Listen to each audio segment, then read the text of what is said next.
Good evening, and welcome to another episode of Moen After Dark. This is episode number 2 with my boy Immaculate here. We're going to talk to you about some conference realignment stuff, wildly speculate, figure out who's going where, why they're going, where they're going, and all that stuff. So, Right what are your Wild thoughts, speculation. Immaculate? What are your speculations and your thoughts? I got some wild ones that I'm not even ready to unfold yet. But in terms of the Big Ten and the SEC and the ACC, I'm really kind of talking myself into a Florida State GT combo. That's not popular. Most people think Florida State Clemson because Clemson probably has the money to break free with them. They might be right.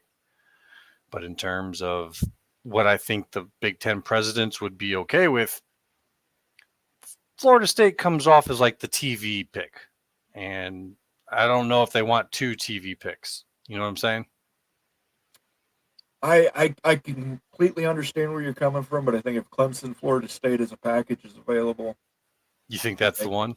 you take that all day. If you know you can't get North Carolina, you need to have a foothold in the Carolinas. I think having Florida State gets you a foothold in Georgia. I don't know that you necessarily need Georgia Tech. It's so easy to get to for a coast-to-coast conference. Fly into Atlanta. Well, then you have to drive in Atlanta, and I wouldn't wish that on anybody. It is downtown campus, but I mean, for $3 billion endowment. No. I'm not saying anything against Georgia Tech. I know. It seems like it's the other one.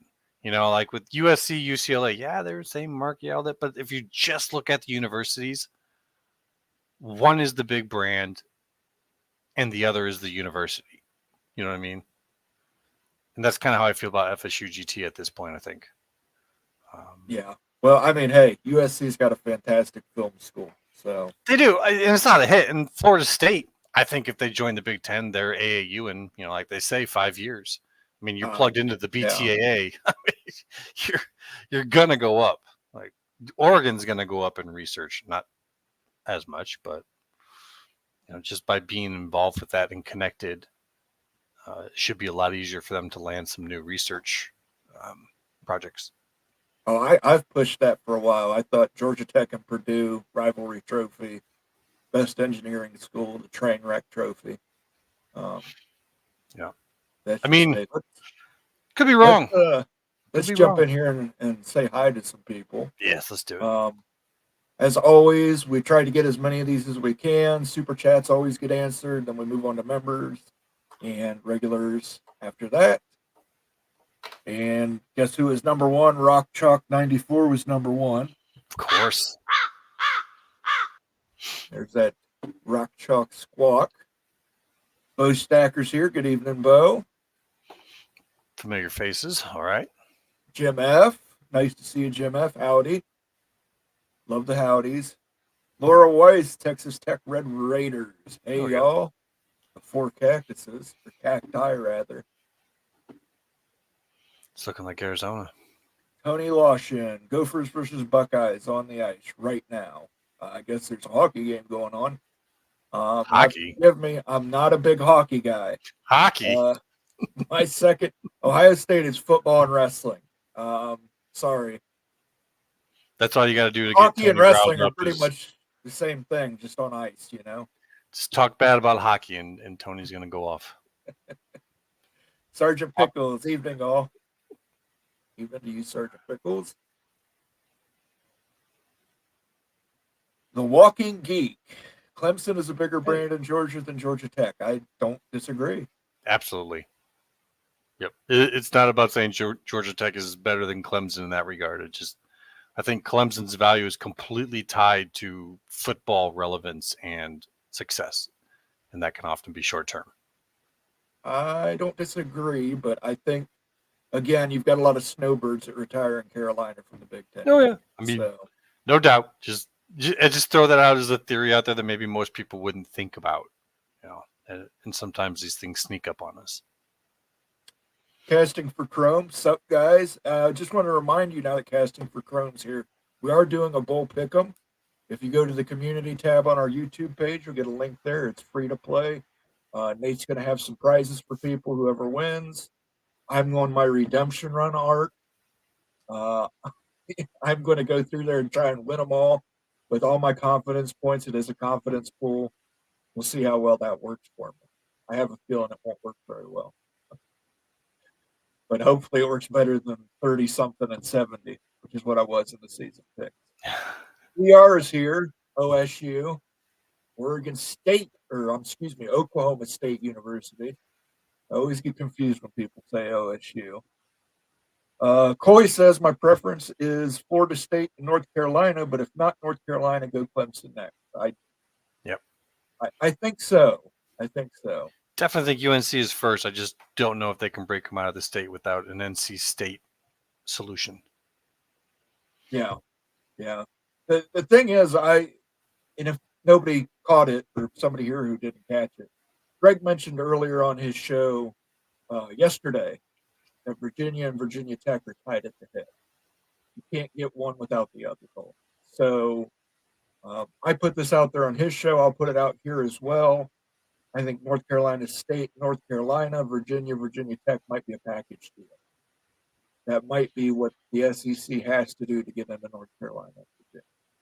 And if you think about it, there's a lot of good little rivalries in it. If you're relying on them all to sell like 2 games a year, you got North Carolina, Virginia Tech, North Carolina State, Virginia Tech. You got that little circle going on there. It's 2 rivalries each. Yeah, pay for it, and it gets their footprint expanded, which is what the SEC needs more than anything, is to expand their footprint. They've got plenty of brands. They're not, although UNC is still a fantastic brand.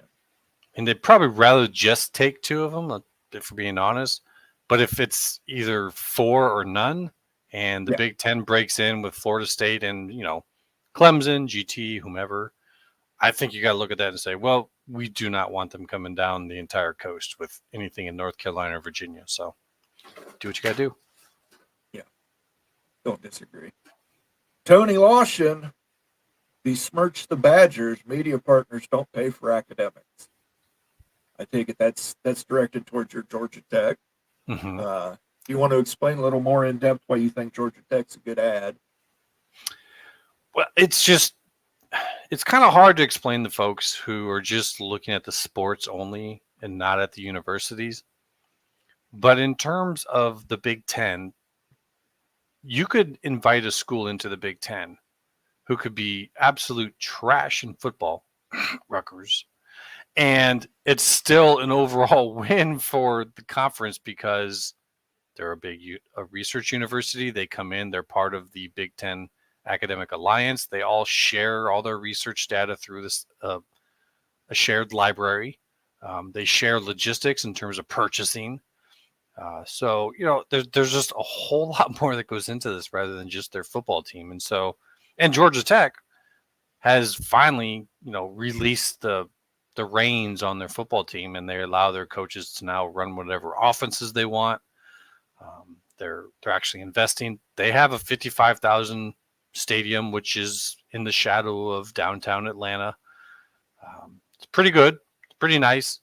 Not too big, so you don't have a whole lot of empty space in it, but also enough where you could have a good atmosphere for TV. As long as if they want to play, and I mean, I got to tell you, I think Georgia Tech has a good shot of actually rising in the Big Ten because of the money that they would finally get, and maybe the chance to actually show it off. Whereas if they go into the SEC, they're buried, and in the ACC, there's just doesn't seem to be enough interest. So I think that it's a good combo pick. I wouldn't go run around saying Georgia Tech is amazing all on its own. Right. Well, let's keep in mind Georgia Tech won a national championship in the 1990s. They're not that far removed. Oh no, they have a history. They have a winning history. I think they claimed 3 national titles. Might be more. And along with Florida State, I mean, you basically bookend the state of Georgia, which is an undervalued. People don't realize, I think, how much value there is to Georgia, both in population, viewership, and also in recruits. It's damn near up there with Florida, unless I'm off my mark on that. But if you get the combination of those two states, you really don't have to do much else in the South. Like, all roads lead to Atlanta. Atlanta is like the Rome of the South. And then with Tallahassee right down there, in Florida, you can pick up the rest of Florida, but it's also just straight down the highway from New Orleans. So really, those two, you have access to the entire South, my opinion. Whereas Clemson, you're focusing a little bit more to the seaboard, but it'll get you into Atlanta. But how much further than that, I'm not sure. Rock Chalk is thinking about the Big 12. Pitt, Louisville, North Carolina State, and Va-Tech to the Big 12. We know Va-Tech and Virginia are tied together, though. I tend to trust Greg's sources, and they say you can't take Virginia Tech without taking Virginia. Hopefully that doesn't backfire for them, and nobody takes either of them because they don't want to be handcuffed to having two schools in Virginia. But what do you think about that? Who do you think the Big 12 might pick up? Oh, this is where I get to do wild speculation. Yeah, now you can wildly speculate. How about this? We will allow it. We'll start with Louisville. I think that's the 100% pick. One that you're going to find pushback from some fans on, but I think it's probably going to happen is Pitt. I just think that once things start to fall within the ACC, once you start to get that pack effect where two big schools leave, everyone's not sure what happens, then a third announces, and then it's all hell breaks loose. I do think at that point in time, the tone from Pitt would change. So right now, despite what might be said, if this all starts to kick off, I think the tone changes there. So I add Pitt. The wild speculation, I would say, is Clemson. I don't disagree with you, except when you get to the Clemson part. I think Clemson's too big of a brand for the Big 12. I don't think they would ever take it. I think they're going to find a home in the SEC or the Big. Okay, but what if the thing happens, right? And I know most people say Clemson and Florida State to the Big. Okay, great, cool. But if that does not happen, and it's Florida State and say GT or Notre Dame or something, and the North Carolina and Virginia schools go together to the SEC. So you're sitting at, say, Florida State, Georgia Tech, North Carolina, Virginia Tech, and North Carolina State have all declared that they are leaving. How does Clemson feel at that point? There he is. Just in time for the wildest of the wild speculation. How's it going? Good. Hanging in there, brother. How about yourself? Doing well. I'm explaining how Clemson might end up in the Big 12. You want to hear? Yeah. Well, yeah, I do. Told you it was wild. So basically, the idea is that it's not my idea, but the theory of Florida State and maybe Georgia Tech going to the Big 10. North Carolina State, Virginia Tech, and Virginia to the SEC because they probably can't just grab two, so they grab four. Also kind of blocks the Big from going in that direction ever. That leaves Clemson sitting here kind of holding the bag going, what the hell? And while Moen was just saying that they're too big a brand for it, which I agree right now, you look at it and say it doesn't make much sense. But in that position of this theory of the breakdown, and you've seen this firsthand with the pack, how quickly that can change people's tones. Like once you get in that survival mode, what are we doing? And if you throw Clemson in with that, with a Louisville and a Pitt, I like USF. I think doubling down in Florida with a combo of USF and UCF is big money for that rivalry for the state. I know people think Miami. I got them penned in another ACC deal, but you can switch that out, go Miami as well if you really want to go big. I think that gets the Big 12 a new renegotiated contract. Like, I don't see how it couldn't. $31 million. If you get a Clemson, Louisville, Pitt, Miami, all along with the additions that you have in Utah, Arizona State, BYU out there, all the additions that they've done. I don't see how they don't get to come into there and get a new renegotiated contract. So that's why I look at Clemson and why the Big Ten would do that, and why they might look at doing that just because they know that their inclusion is probably going to pump them up at least into the 40s. I would think. I mean, if you add that whole lineup, I think they're at least in the 40 millions. Plus, then you do the basketball split. What does that get you? Maybe another 10 million? You're in the 50 million range. I mean, it's crazy talk, but this is Wild Speculation Friday. So that's my thought This is, yeah. on maybe Clemson. If the Big doesn't take them and then the SEC doesn't, there's a possibility that they could make the Big 12 a better conference. Well, let's put this through a scope, okay? So I think that we should go, team by team. Eventually, we might not be able to do it all tonight, but if we look at Clemson as a standalone, property, a school here, like where do they fit best based on their historical success, revenues, viewership, and everything that goes into realignment? It looks like I still think they're going to get into one of the big two and probably the Big Ten. Like personally, it just seems like the SEC with South Carolina is probably fine, and Clemson's a great brand, but not big enough to warrant two teams in the same state of South Carolina. Mm-hmm. It just seems to me like Florida State and Clemson are really almost natural adds to the Big Ten, where you even have a travel partner in there.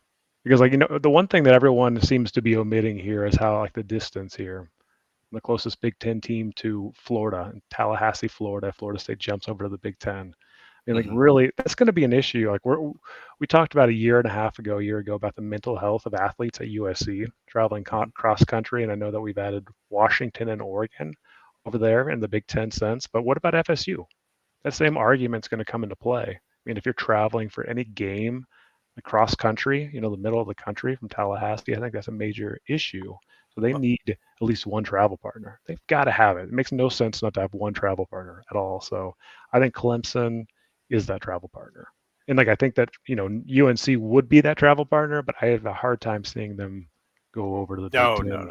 I have a hard time seeing them break away from NC State and leave them behind unless the SEC says they'll take them. And another thing that Greg said, take it or leave it, is that there is zero cooperation between the Big and the SEC right now. So that kind of takes the whole theory of splitting the North Carolina and Virginia schools up between the two. In terms of travel, good. That's a good point, valid point. But remember, the difference from Florida up into the heart of the Big Ten is much shorter than it is from the West Coast. I wonder what the mileage is it's Maryland, like Tallahassee or wherever. I would say it's a half or a third of the distance, probably a third of the distance. Keep it in mind, you're going to have teams like Rutgers, Maryland, and Penn State, which would be within the ACC footprint already. So you're going to have those are polar ACCs, like the North and the South. Well, and they're already used to it because of the ACC. Boston College and Syracuse. So I mean, there are travel partners that already exist within the Big Ten, but you're right. You need an additional school in the Southeast to break into the Southeast in order to pull that off. I think Sergeant Pickles. Go ahead. Hold on, real quick. I want to respond to this. It's not Mazda Marv. It's Maserati Marv. He was the Mazda Marv is so much funnier though. In college football, I don't care about stats. He did he did with an average quarterback. He didn't have a Heisman contender quarterback throwing passes for him. Stats don't matter for him. We just know. Yeah. So I just wanted to clear that up. Yeah, the board one stays though. Year, but we'll see. He's gonna stay? He's talking about it. I'm cautiously optimistic, but I'm more concerned about Travion Henderson staying. But when are we going to hear that Ward's coming to the Ohio State? Hopefully soon. Because I think that's going to be a big indicator. But if I'm Marvin the sooner Harrison, they get him, the sooner Marv will come back, and the sooner it's just like, oh God, here we go. I would love to have him back, but I would hold no ill will if Maserati Marv went to the NFL to be Offensive Rookie of the Year. He could be the number one draft pick. I mean, I know it's Heisman Trophy does not equal number one draft pick always. And when you look at him and his skills translate day one. That's not the case with the quarterback. I would throw Marv on any team right now. Just let him learn the offense. Okay, go play. just his natural talent and his natural attributes, he could go beat NFL cornerbacks right now. Like it's silly watching him play. And the fact that you got Ibuka on the same team, when sometimes I'm like, is that Marv? I'm like, oh God, you got two guys that look good. Like if you guys get Ward from Washington State, and is Ibuka going to be there next year? He hasn't declared yet. So, jeez. But it doesn't matter. We've got 3 5-stars sitting behind. Of course you do. You guys are like wide receiver university. And Julian Fleming just left into the transfer portal, who is also a 5-star. So, or was a 5-star coming out of high school. He's been a little disappointed at Ohio State. But I'm sorry. I hate to interrupt realignment talk, but I just had to correct that factual inaccuracy. It is Maserati Marv. He's the best receiver in college football, hands down. Yeah. He really is. So, guys, I think that, when we're talking about realignment, I mean, we've had really good guests on the show before, like a Bob Thompson several times and everything. And it really, bears repeating that viewership, it's not academics. I learned that the hard way in the Pac world and everything, that academics doesn't drive realignment, but really it's money and viewership. So money the driver of realignment, and that's triggered by viewership numbers. It's for media companies. That's the largest driver. It's kind of both. Like that's what got Oregon in, no doubt. But they got talked about because Washington was always up there, and the Big Ten always wanted them, and that's because of their academic clout. So it's both. But you're not wrong. Like Washington with their also their media clout is also part of that. But there's a Rutgers and there's a Maryland. So the Big Ten is quirky, man. It is. It's not quite the same as the others. There's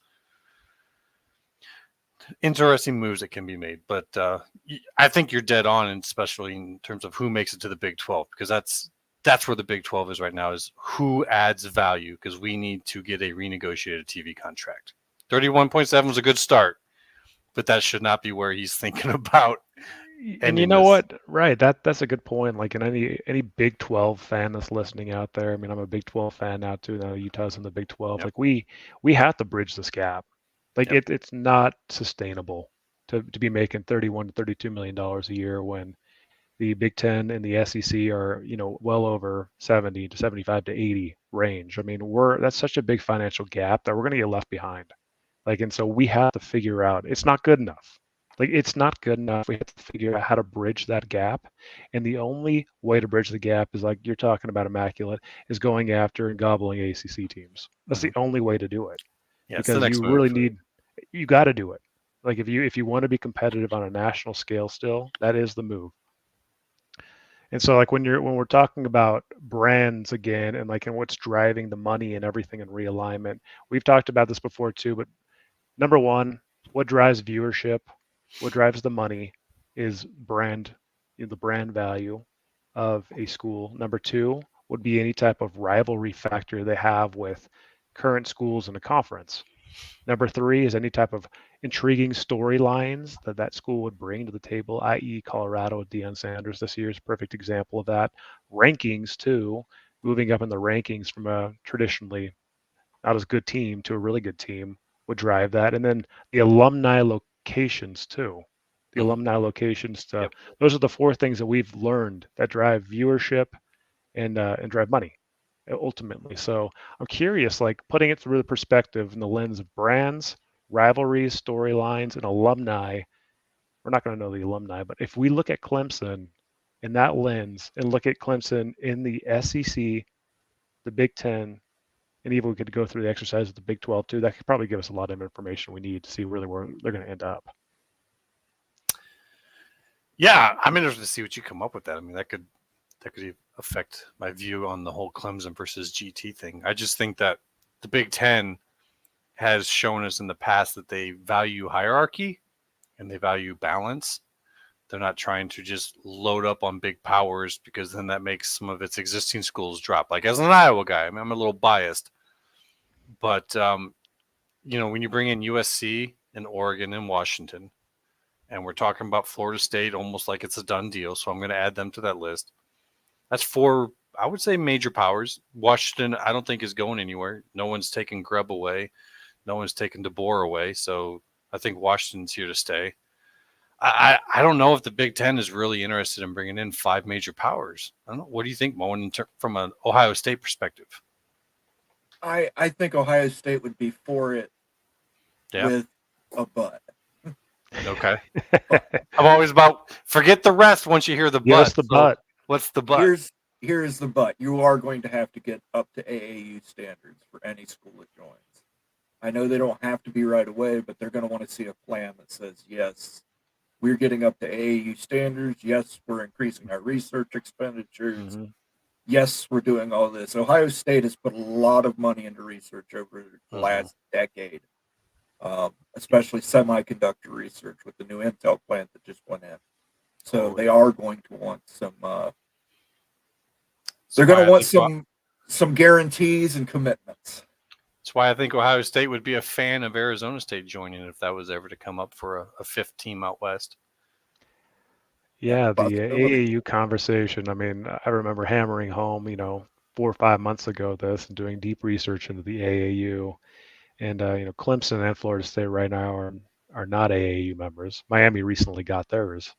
But Florida State, to my understanding, is much closer than Clemson in that pursuit.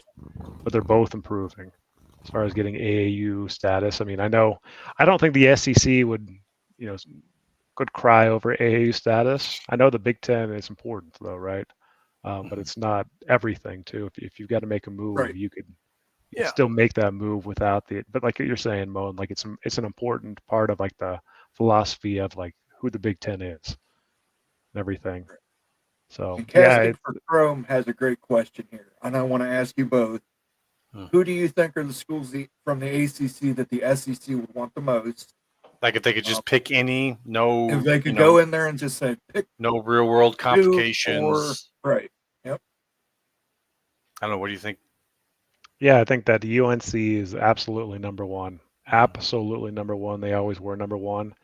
Like UNC provides value in a lot of ways. I mean, obviously getting into the state of North Carolina, population-wise, growth-wise. As far as basketball ratings, we don't talk about that a lot, but I've been looking at a lot of basketball ratings lately, and the one school that seems to drive the best basketball ratings, UNC and Duke. That's not surprising necessarily, right? But UNC actually brings a lot of ratings to the table basketball-wise, like much more than a lot of other schools. And then the football factor too. I think the UNC is the easy choice. Virginia is the interesting one. Like we've heard that the SEC wants to pursue Virginia, but that Virginia Tech would be a tag along with that. And you've got to really do a lot of analysis. If that's indeed true, what's the upside of bringing them both in?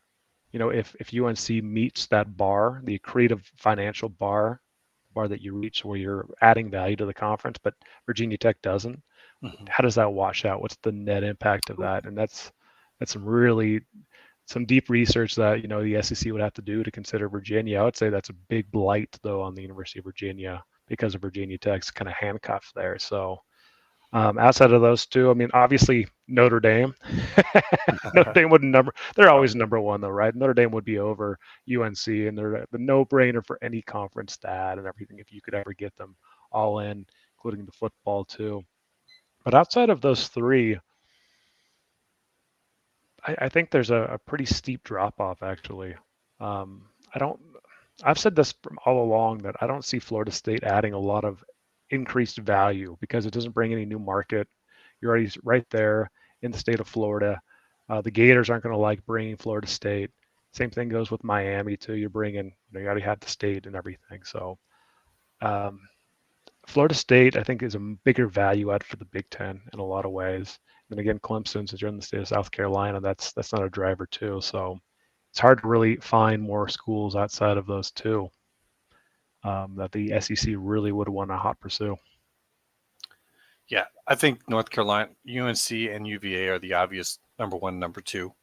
Every single move that the SEC makes afterwards, they always brag about how much it's upgraded their academic footprint and their standing in that regard. So if they were to add those two and you add them to Texas, you have 3 public Ivies that would all be in the SEC. That pretty much they can basically talk down anyone that says that they're no longer an academic conference. On top of that, I would probably actually say, when you look at the likes of a Virginia Tech, to me, that actually screams SEC. They're the crowd, the stadium, the atmosphere, the feeling. And I think that Virginia Tech, if this all happens, is probably a rivalry of the future. Whether or not it's happened beforehand doesn't matter. Remember, I'm an Iowa guy. I'm just going to cite Iowa and Nebraska. Like the moment they join, we're now rivals, and they put it on the final week of the year and all that. So you might see that happen. In terms of another one that I think that the SEC would want is Duke. Just because the same reason, academic standing, it seems to be a thing that they get hung up on because they got great football. Mm-hmm. I don't think they're the number one football conference this year, but they're the number one football conference. And that's pretty hard to argue against. So they don't really need that. They don't really need big football ads. And I think Texas and Oklahoma was just kind of like, well, there are obvious ads, but this throws off our hierarchy a little bit more. Duke would help solve that while at the same time be a bragging right. So that's what I think I'd say in all reality. I don't think they want Florida State. I don't think they want Clemson. I think it's North Carolina, Virginia, probably Duke. And then, just because it's to get 4, I would probably say Virginia Tech. Yeah, I think Virginia Tech actually would be in consideration too. I think that your nails on that. Accurate. And you think Virginia Tech and Texas A&M is maybe something that people don't think about, but they have a lot of similarities. They both got their cadets out there. I would think that I would also try and push a Virginia Tech versus Texas A&M rivalry, just out of the box thinking like who would make for a good match that the two alumni and people there who would look at it and say, oh, hey, they're kind of like us. I would probably say Texas A&M and Virginia Tech. So that's why I put Virginia Tech instead of North Carolina State. What do you think, Moen? I'm going to tell you this right now, and this is going to be wildly speculating here. It's North Carolina, Virginia Tech, and Kansas. Yeah, that's actually a pretty good pick for Missouri. Kansas, yeah, that's an interesting one right there. That's a Kansas rivalry City right there. Market, the Missouri rivalry. I think that's the walking geek. I think the ACC will keep backfilling to prevent exits for the schools who can't afford it. Now, this is interesting because I think we've all discussed this before. That money that they're going to collect from Florida State, Clemson, UNC, whoever, that money has to be disbursed somewhere. There's probably going to be some schools who can leave but won't leave right away, simply to make sure they collect their share of that pirate booty that they're going to get. What do you guys say? I think there's a limit. I know what it might say and what it might not say in the contract or whatever about needing 15. But the world doesn't operate in such simple manners. And if you were to take the 6 that we've been talking about and they were all to announce they're leaving, I don't care if you got 3 more on the line you're ready to add. ESPN is saying, hold on. No, we're not paying you the same for adding Stanford, California, SMU. I'm going to throw out some names: Rice, Tulane, and USF, as we did when you had Florida State, Clemson, North Carolina State, Virginia Tech, and Virginia. Just saying those are the biggest values. If they Big Ten takes Georgia Tech over Clemson, it's just saying the biggest value loss. ESPN's not doing it. I don't care what that contract says. I mean, I know people are like, oh, but it matters. No, ESPN's coming and saying you're renegotiating, or our future business dealings with you are in jeopardy. We're not paying for that. Like it's just not going to happen. So I think that if they go big, this thing can get broke up. If it's only 2 or 3 that leave, yeah, then they might be able to do that. How watered down do you want to go, though? I mean, adding, like, we're talking about Rice, possibly. I know that was thrown up like Tulane and stuff. Like, do you really like? Let's think about really what we're talking about. We're trading Florida State for Rice or Tulane. Like, as far as prestige factor, you've gone down to the American level. That's how I see it. Like, and I think that the other schools in the ACC would see it the same way. I don't care what kind of pot of gold from exit fees that would result in. I don't think that you can afford to be in that type of conference. I don't think that it's actually an A4 conference anymore. I think if you lose a couple schools, I don't even think that they're going to be considered even close to on par with the Big 12. I think the ACC is going to be that like fourth pecking order, like basically AAC level now. Um, and I think that's going to create the panic to jump over to the Big 12. I mean, there's going to be a lot of applications going to Brett Yormark from about probably every ACC school that's not Florida State, that's not Clemson, UNC. Could be Clemson. I mean, if Clemson went to the Big 12, that would be such a game changer. They're automatically the best brand in the Big 12, and it's not even close. Like Well, Clemson really is. Yeah, and it might be a chance for them to be at the top of the hierarchy in a conference from day one. I mean, that would be the wildest thing in the world if Clemson got into the Big 12 somehow. That I know a lot of people are sitting there going, probably just rolling their eyes, and that's fine. I get it. It's wild speculation time. And I saw there was a comment a second ago too, Moen, about Pittsburgh, the Pitt Panthers, a while Right. back that I read. I think that it was Cleveland Rocks put it out there. Yeah, you know what? I think that Cleveland Rocks is absolutely nails. When I see Pittsburgh, when I interact with Pittsburgh fans out Sound there, familiar, huh? man, like I tell you what, like I think that Pittsburgh is very much like Arizona State.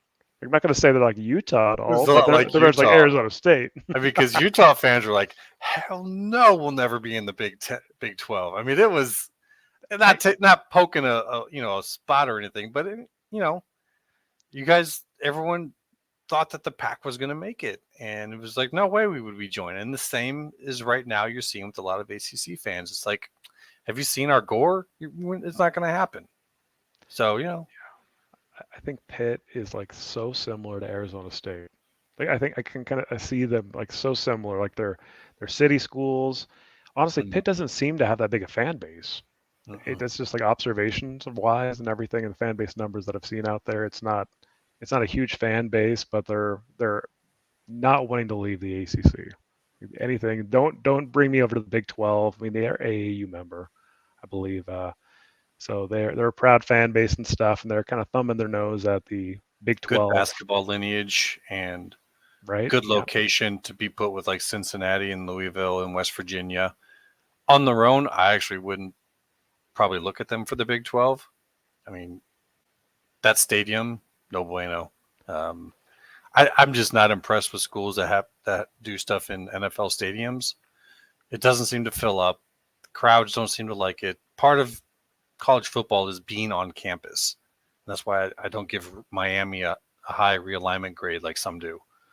If you have to travel 45 minutes away from campus for a game, like they hosted Louisville. That was for Louisville to get in the conference championship game, and it was like a quarter full in that stadium. It was terrible. So is it? Yeah, and that's a good point. Like, is it if Miami? Are the problems just the location of the stadium being so far away from campus, or is it actually the fan base issue? Both. They don't have a big fan base there. A lot of people, once they graduate there, you go all over the place.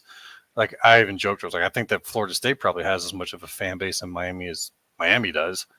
I think the stadium issue is a big deal when you being involved with the conference would largely be due to the valuation a network would give you. Now if we come in here and we talk about a Georgia Tech, that's a valuation for the presidents. Miami is a valuation from the networks, and they're not going to like that when you look at a game against a Louisville that might be going into the conference championship game and you got a quarter of the stands full. That does not translate well over TV. They want it to look like a lively atmosphere, fun. They want people to be engaged in it. When the teams play better when there's a better crowd and it's louder. It's just true. So networks, in my opinion, and that's why you're seeing across the board. Look at all the stadium renovations happening, and we're talking, $100 million or more. And I don't know if we could count them all on all of our fingers combined. So you got to look at a trend like that and say, this is important. Everyone knows it. I think the networks are just straight up telling them. So Yeah, for Pitt, I think they would be a geographic pick with the rivalries. Yeah, and I think that's it right there. I mean, it's the backyard brawl. Mhm. Pitt is as good as the backyard brawl. Like seriously. Like I mean, if there's no backyard brawl, they wouldn't even be like a high candidate. But Like, the fact that we know yeah. that rivalries drive intrigue and viewership and money, that's really the linkage right there to Pitt. That's a quad right there. Pitt, Cincy, West Virginia, Louisville, you're good to go.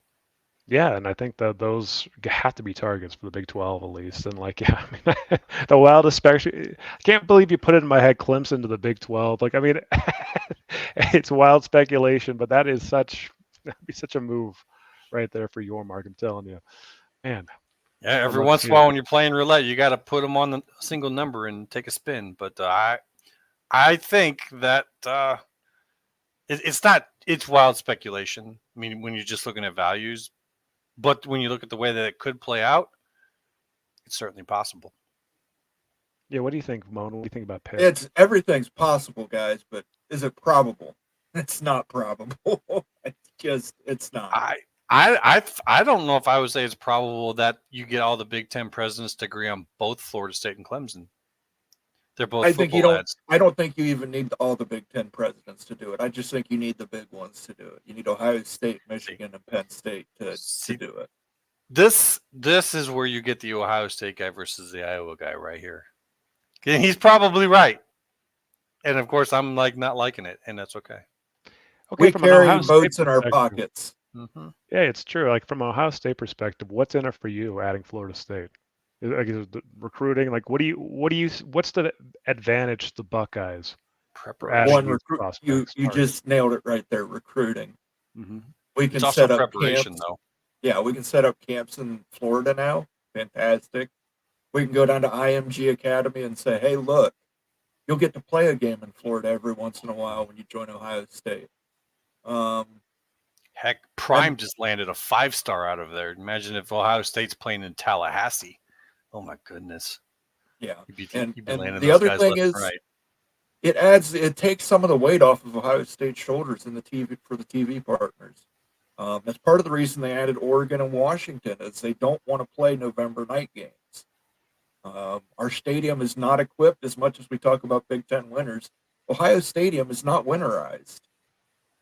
It needs to be winterized, and there's a deal that's going on with the Cleveland Browns. Hopefully, they're going to do some remodeling on their stadium. They're going to play games at Ohio Stadium. There's going to be a deal that they've talked about to have a 50-50 split on covering the costs of winterization for the stadium. I would actually watch a Browns game in that stadium, I think. Yeah.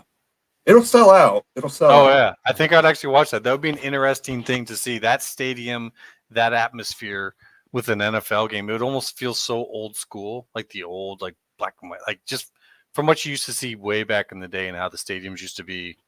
And then you take that times 10 because your guys' stadium is huge. That would be a lot of fun to see. Sergeant Pickles says it's Mitsubishi Martyr. Sergeant Pickles, you can call him whatever you want. Just call him your Bolitnikoff Award winner, your Heisman Trophy finalist, and your first receiver off the board.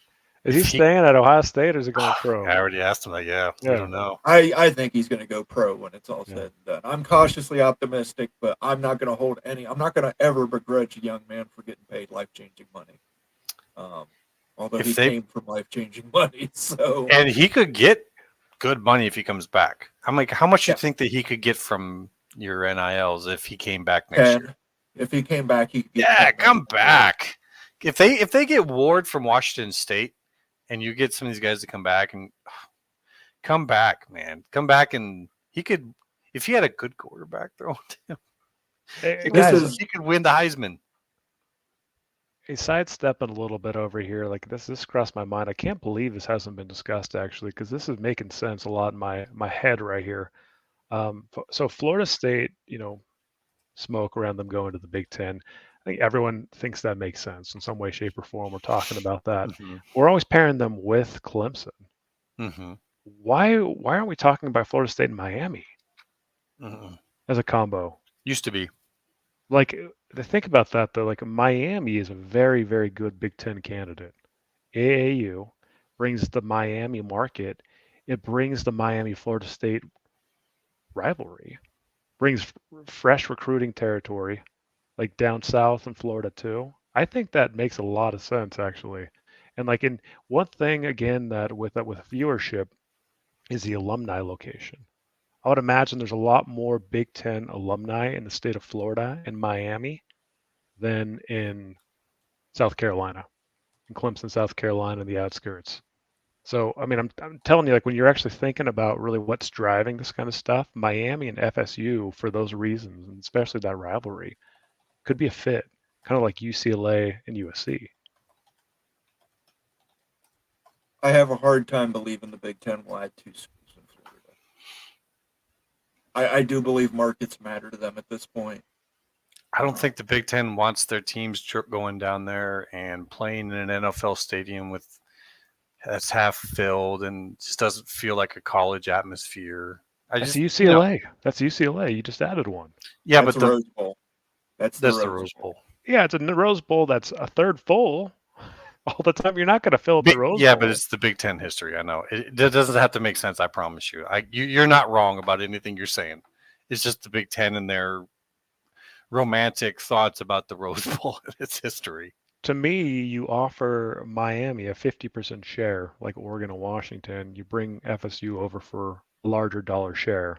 And Miami at this point would go for anything. Miami is probably biting their freaking fingernails. They probably would take it. It's just, I mean, I used to have them in that spot, and I still think that the only way that they get into the Big Ten is if Notre Dame comes and says, okay, we'll join, but only if Miami comes with us, because we want access into Miami, because Miami has a large Catholic contingent kind of, from Hispania. So that's about it, because once they lost that vote, I mean, they lost a local referendum vote on that location for that stadium. And then the major donor for it is now under investigation by the SEC. And I don't mean the sports conference. So that thing is dead in the water. Like, they have no plans in the future for, so it weakens your value if you're looking for the networks to say yes on Miami, because it's not really an academic ad. Here's a great one, guys, and I want to get your opinion on this. David Floyd, I think he's new around here. I don't think we've seen David before. I know David well. David well. He says the following schools in the ACC will not get a Big 12 invite: Wake Forest, Boston College, Syracuse, and SMU. I tend to agree with that. I don't. Syracuse might. Syracuse is on the bubble. No pun intended. Their basketball program, they've got a nice stadium up there. It's very big in New York City. I could see them taking Syracuse. But the other three, I agree. There's no chance they end up in the Big 12. What do you guys think? Go ahead, Immaculate. I agree that I don't think any of those ever land in the Big 12. I think you're right about Syracuse, that it's a maybe. That, all right, we need to fill the spot. We'll go with that. I just think that there are better choices for what they're looking to do. And I think that there's better choices that aren't even in the ACC. I personally, if I was your Mark, would take either USF or ECU over Syracuse, because I'd be wanting to build that Southeast. And if you've got UCF there, say you take we were talking Clemson, but I would take a USF, Clemson, and, if you had one more down there, in this case, ECU, which has a great stadium and a great fan base, you turn them into what people maybe wouldn't see before, which is an equivalent to North Carolina State and North Carolina. Honestly, ECU could become that. So that's probably what I would do rather than Syracuse. I would go ECU or USF. So Syracuse is an interesting ad here, because I'm looking at some data here for football revenues, operating revenues reported back in the 2021-2022 period. And I like to look at that because it gives me a more a numbers version to kind of quantify brand. It's not an all be all right there, but it's an idea of hey, how much revenue is my football team bringing in from ticket sales, everything else, media distributions and everything. And Syracuse actually is right smack dab in between Big 12 schools, new Big 12 schools. in football. And like we're not even talking about basketball yet. And like I agree with you, Moen. Basketball would be a value add. And plus you're adding a new market too. They're not like they wouldn't be my first choice, but they're definitely a bubble team. Like and they're definitely seemingly a fit. It's like size wise, brand wise, with your average Big 12 team for Yeah. whatever that's worth. They're definitely not like a laggard in that Right. And measurement. although they're an upstate New York team, most of the alumni they end up in New York City. So you're actually adding the New York City market by adding a Syracuse, which is huge for the Big 12. Yeah, I mean, like, and you imagine that Brett Yormark, on his big board for what he likes to do and what's important to him with the basketball focus, Syracuse has to be very high. I don't know for the Big 10, Big 12 presidents, that probably isn't as high, but for Yormark, they're probably a top target, I'd imagine, given the That basketball. that last comment you had up there, I didn't want to interrupt. While that one you just turned away from, well, Yeah. Walking Geeks. Can you go back to that one? Yeah. Got it. Now, what do you think? Personally, I think that's kind of comparing apples and oranges. They're two different types of organizations, and also almost every single member of the BTAA is in the AAU, but the AAU is a lot bigger than that. So it's actually no per dollar. If you were to take all the AAU combined, it would be significantly higher than the BTA. I mean, you're talking about all the Ivies. You're talking about a whole bunch of schools that don't even play sports. It's huge. It's mammoth. It is the country club. It has its deals are made through it. It's just kind of one of those big things that's kind of hard to define. But yeah, the BTAA is nowhere near in size as the AAU, but the BTAA may actually affect its members more than AAU membership does, if that makes sense. And the BTA is the Big 10 Academic Alliance. Yeah, Yes. it used to be called the CIC, and then University of Chicago left it fully.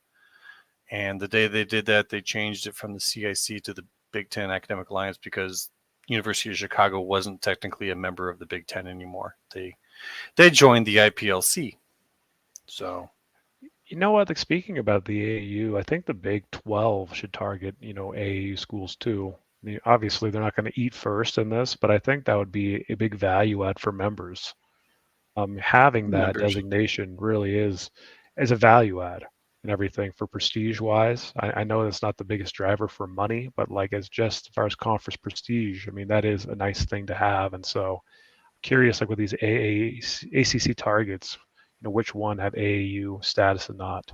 It seems like, UNC, Virginia, we know those guys do. Duke, yes. I don't know about Syracuse. I'd have to look that up. I don't. They're AAU. Are they? I think they dropped out the same way that Nebraska did for similar reasons. They used to be AAU. They're not anymore. I think they had the same situation. AAU. Let's do the Google foo and see if they're AAU or not. But I would just put out there that every member of the Big 10 is AAU except Texas got pissed. I remember this case. They were put on review the same way that Nebraska was, but rather than going through the process, Syracuse straight up resigned its membership. Yeah. So they're not in the AAU right now, huh? Iowa State did something similar not too long ago, too. Which I wasn't a big fan of that coming around either. But the AAU values particular research over other research. And the research that they value is something more along the lines of what Iowa does versus Iowa State. But I actually think Iowa State's research is just as important as Iowa's on an actual real world scale, but it is what it is. Right. If you've got a hospital on campus, you're more than likely an AAU school. Yeah. They value medical schools. That's the reason Nebraska would be in if Nebraska's hospital was on Nebraska's campus. And if you feed billions of people around the world because of your research in ag and food production, whatever. Not a big deal. But that's how it is. It is. I mean, Iowa has a deal. Iowa State has a NASA lab on site. They have close connections with NASA, and I consider them to be the top ag school, maybe in the world. There's others that are probably higher, but when you all their connections in Iowa and all the research that goes on within the state in ag, but despite all that, they got thrown out of the AU. So it's a country club. You know what's surprising? There's actually there's less than 5. It looks like there's only 3 AACC schools that are in the AAU. Virginia, Duke. That's North how Carolina? we know it was not the ACC that got Notre Dame and Miami their votes. Georgia Yeah. Tech too. Yeah, Georgia Tech. Wow. Definitely. That's some wild stuff. I would have thought based on like academic rankings, guys, the ACC is pretty high on that Well, list. look, I think UVA's AAU as well. Academic UVA rankings, is- but AAU is research. Yeah. research-wise, right? So you have some high academic schools there, some of the private ones that don't Yeah, do Wake Forest, for don't example. do research. Boston College, Wake Forest, Syracuse, it's not actually that high in research. So it gets high marks, and even the likes of UNC and Virginia, I don't think that they're like research giants. They're just good quality ads. So Pitt is also. It looks like there is 5 ACC schools. Pitt is a massive medical research university. That's why Yeah.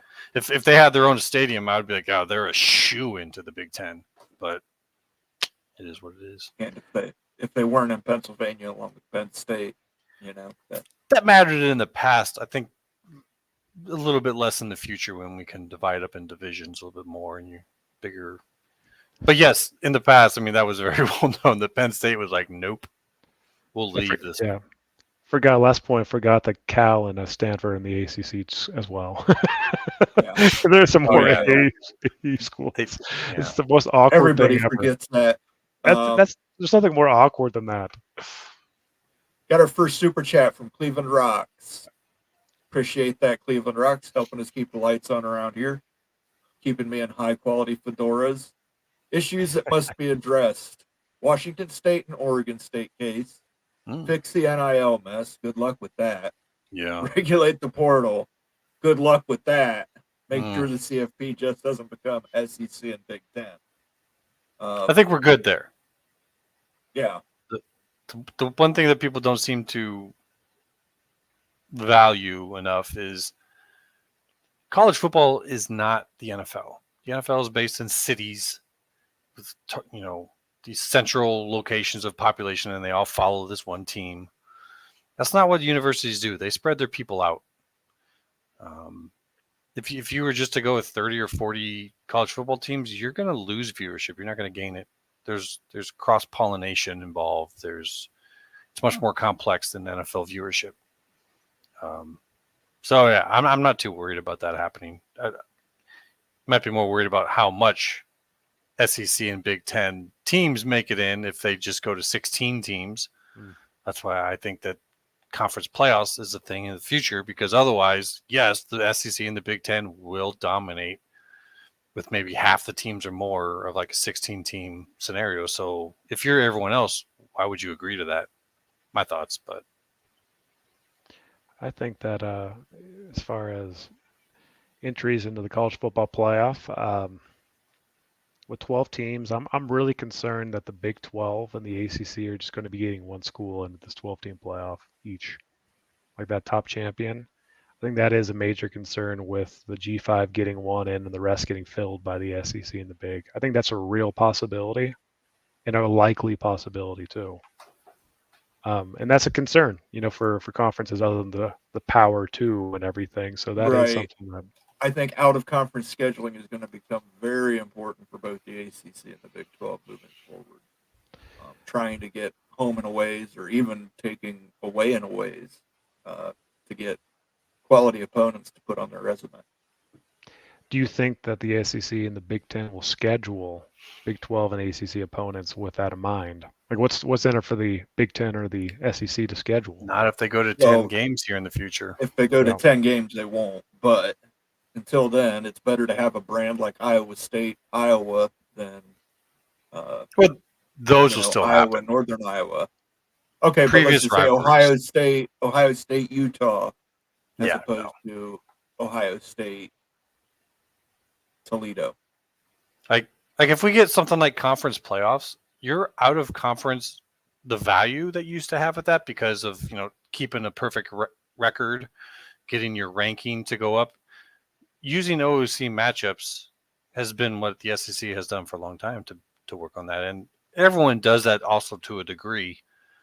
But if you move to something like conference playoffs, you don't need anymore because that has zero effect on who goes in your conference playoff. And if that leads into the national tournament, your OOC games have no effect on that. So now you do need to move to more conference games so that those games matter. Everyone's going to know the OOC games have zero effect. They're just training games. So that's why I say 10 games at least if we move to something like the conference playoffs, like, I theorize. If we don't, well, I don't know. At that point in time, you're only adding on to 10 just for the straight value. So I don't know. But Connor Johnson with a fun fact: Oregon State's research is the only school with land, air, sea, and space grants. There you go. Hey Connor, let's be honest about. Let's look at the Beavers here. mm-hmm. And if I was a Beaver fan, I like the Beavers, but if I were you and like a possible alumni booster, what you guys need more than anything is a rupture of the ACC. Absolutely. Yes. And then the ACC to survive after that rupture and align again with Cal and Stanford. 100%, that is the way forward. And you want to hold out until you can do that.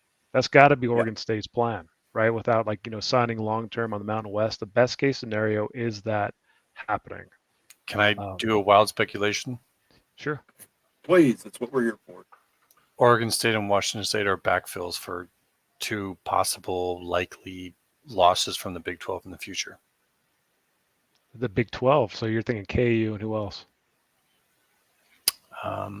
I've had theories in the past where Oklahoma State was still to go to the SEC.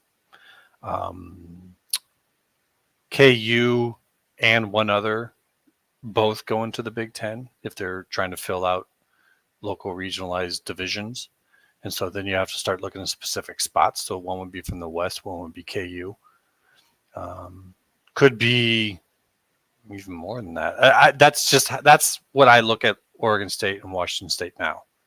I don't think this is going to be, to 20, but after that, if the NCAA stuff goes on, if somehow they get full rule making ability with the autonomous conferences, we get new divisional rules, new conference postseason rules, that's going to spur a whole new, okay, we can do a lot now within our conference, and now we're going to make regional divisions, 4, 5, 6 divisions. You can decide we can finally move past just 2 divisions. That's when I see something like a Kansas come into play. And I don't like to talk about it too much because we're on a Big 12 thing, and I know that's a real soft spot for many. But at the same time, we're trying to prepare people with these ideas of what could come in the future. And since we're talking to Connor here about what I think and see for Oregon State, Washington State possibly in the future, and why maybe they're buying time for 2 years, that's kind of what I see is they're actually their best chance is a backfill in the Big 12, in my opinion. So Pickles. You want to read that, Moen?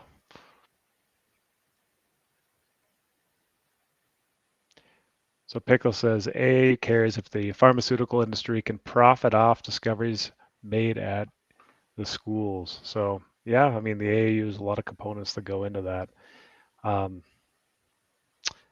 going back to the Washington State, Oregon State, just to me, it seems like a better ACC fit than a Big 12 fit. I think the Big 12 would have scooped them up by now if that was going to happen. And the Big 12 really, really needs to expand eastward because that's where, to outfit schools with West Virginia and build those rivalries up. I think that's really the future of the Big 12. And that's how to make the conference get more accretive funds, like, so make it more valuable down the line and everything, is that eastward expansion. So I think that's going to be the target. But I think the ACC, it makes so much sense to pair Oregon State and Washington State with Cal and Stanford on the West Coast. I mean, these teams have been playing together forever, right? They know each other well and everything. It's just an easy fit out there, and plus makes for easier travel. There's so many things that make sense that I think that it's a natural. So I think that the ACC, I mean, if I'm an Oregon State fan, I'm doing whatever I can to disrupt and cause more fracturing amongst the ACC, causing some destruction. So that's kind of how I see it. What are you doing? You're sneaking over there going, "Oh, you ain't gonna believe what this one said about you here." You ain't gonna believe what Clemson said about you. What's funny though? Like, I know some people don't believe that, like, there's any type of, like, like the masses speculating, and how that tsunami tidal wave actually a lot of people don't think like social media interactions and everything matter. There's a snowballing effect that I witnessed firsthand, shockingly, and it does matter. When that cat's out of the bag and that momentum starts going, it grows and grows. The pressure grows and grows. It's nuts. Don't you remember? Wasn't your president or your AD or someone who was directly responding to people who were on? It wasn't just ours. Our AD I know, but responded to John Kurtz of K-State. Like, that does the Big 12. I was just like, so people who say this, it's not being paid attention to. It's like, it is. How much? Who knows? But every once in a while, we definitely notice that they're paying attention. Well, and not only that, but like the Colorado, what was it, the chancellor or president or one of those guys responded directly to MVP. Yeah, the AD. So, guys, like, you can't ignore the fact that this is getting not just attention, but like it's causing disruption.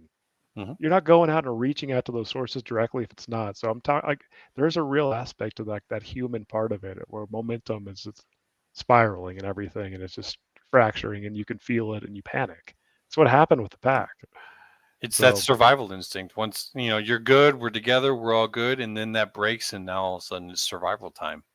Like, it is. Like, it's just it's immediate. Like, it's a natural internal instinct within a person, and when you're talking about these institutions, which are just gatherings of people, it's like a collective survival instinct that just hits you immediately, and we saw it happen, and directly with you went through that quite heavily. And for me, as a Big Ten guy, for Moen as a Big Ten guy, I don't even know if I can really empathize with that, but I can sympathize and try to understand it with you. But yeah, that had to be quite a visceral moment when you heard about Colorado.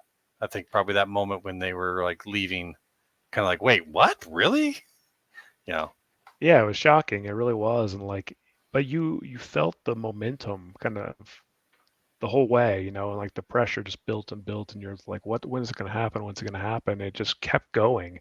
And when the responses from the ADs and to folks on social media just showed you that it matters. And like, okay, we're going to how much into speculation are we going, guys, here? It's wild speculation. Are we going to conspiracy zone here? Because, like, I mean, if anyone's coming here thinking that they weren't going to hear some wild, crazy stuff, you're in the wrong room. This is human sacrifice, dogs and cats living together, mass hysteria. There you go. I mean, there you go. Like, I am very serious about this.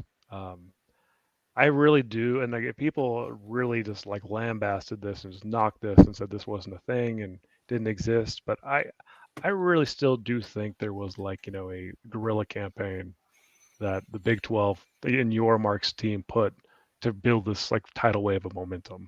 I'm serious about that. And like, people called it Big 12 Karen. Karen's like the, someone at Endeavor, right? Yeah, Karen rocking. And so that was dubbed that whole idea with those momentum and everything. And that's lost, a lot of discussion, and people just blew that off thinking like you're just like a conspiracy theorist or something. But like, if I'm the Big 12, why wouldn't I do that? Like, the Big 12 right now is so much more healthy. They ate up the pack. They're stronger than ever. Like, why wouldn't you wage that type of guerrilla warfare on a social media to build this type of tidal wave momentum that actually has an impact? I'm serious. Like, it makes so much sense, like, from a conference building standpoint, why you do that. We can talk about the ethics or not, but like, really, I think that happened, and I think that will happen again with the ACC. You can call it Big 12 care, and you can call it whatever you want, but I'm going to call it guerrilla warfare, especially with the narrative, the public narrative, especially on social media, elsewhere, and stuff to add momentum and to cause panic. That is real, guys. I'm telling you. I know it's real. I was on the other Mhm. side of it. Yeah, and that's why when I'm saying things on Twitter and whatnot, and some ACC fans chime in, I'm not going to argue. I'm not going to be like, because I feel like it's just a replay. Like Yeah. we've done this, and I know there's different circumstances between the two situations, obviously, but the same market forces are pushing, and so like, do you think that the glacier is going to break, or do you think your mountain is going to break? Your mountain's going to break.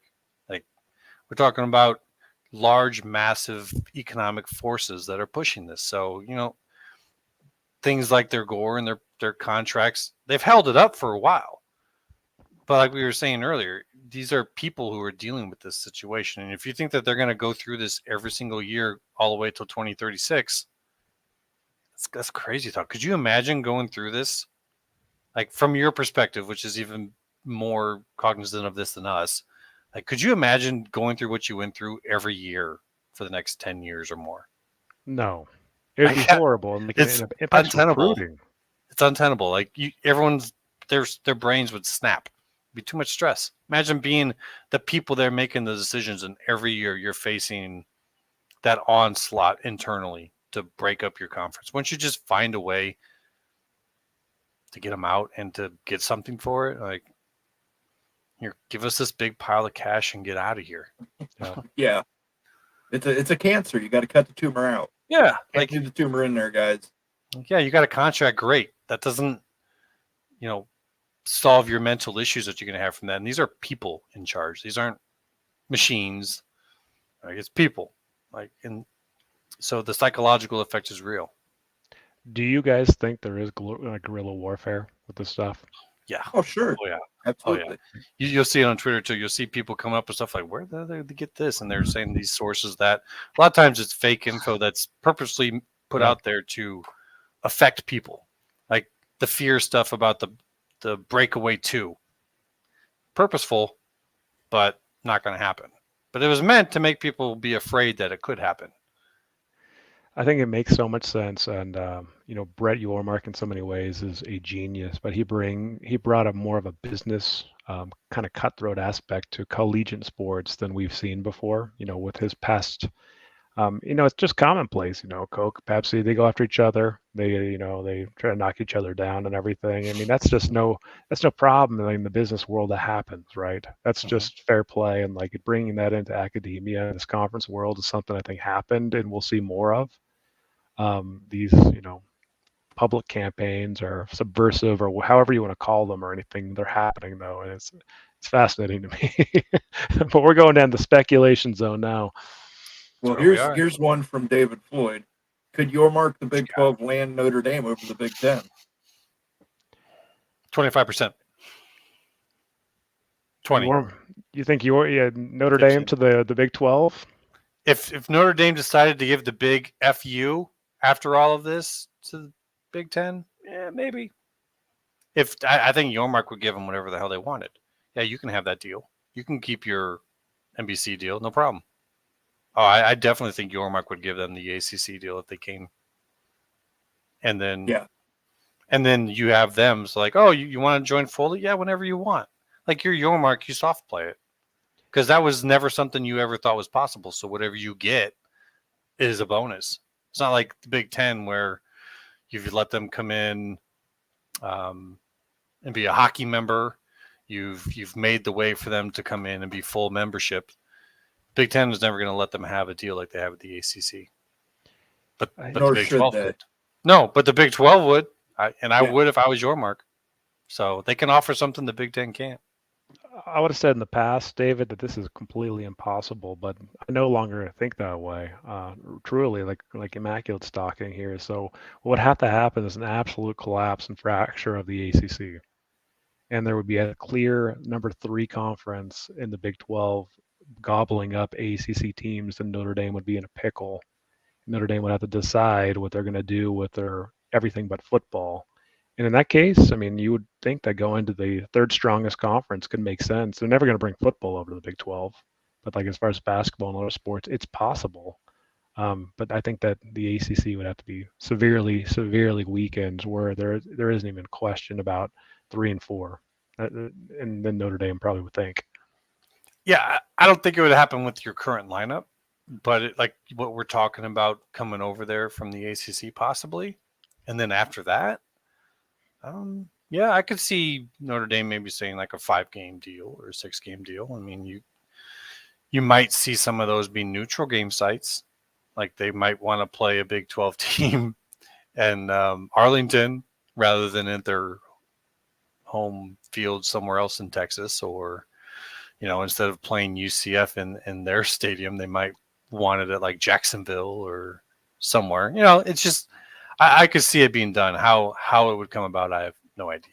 But yeah, I'm wondering if Notre Dame's even if they bring enough to the table without the football in this future world. I mean, if we're talking about the Big 12 gobbling up ACC schools, adding better brands, adding more rivalries, and getting to maybe like a 40, 42, $45 million a year payout, like is Notre Dame in your conference playing limited football games, but is basketball product and everything else worthy of a payout of some kind? I mean, I think that they get a pretty good payout from the ACC, right? Do they get a full share?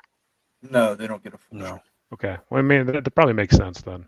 Like if they get like a reduced share and stuff to their basketball to bring It's over. actually not really that much. Like, isn't it like 11 or 12 million dollars? I think it's 13 million to be 13. exact, Yeah, but it's not even like half.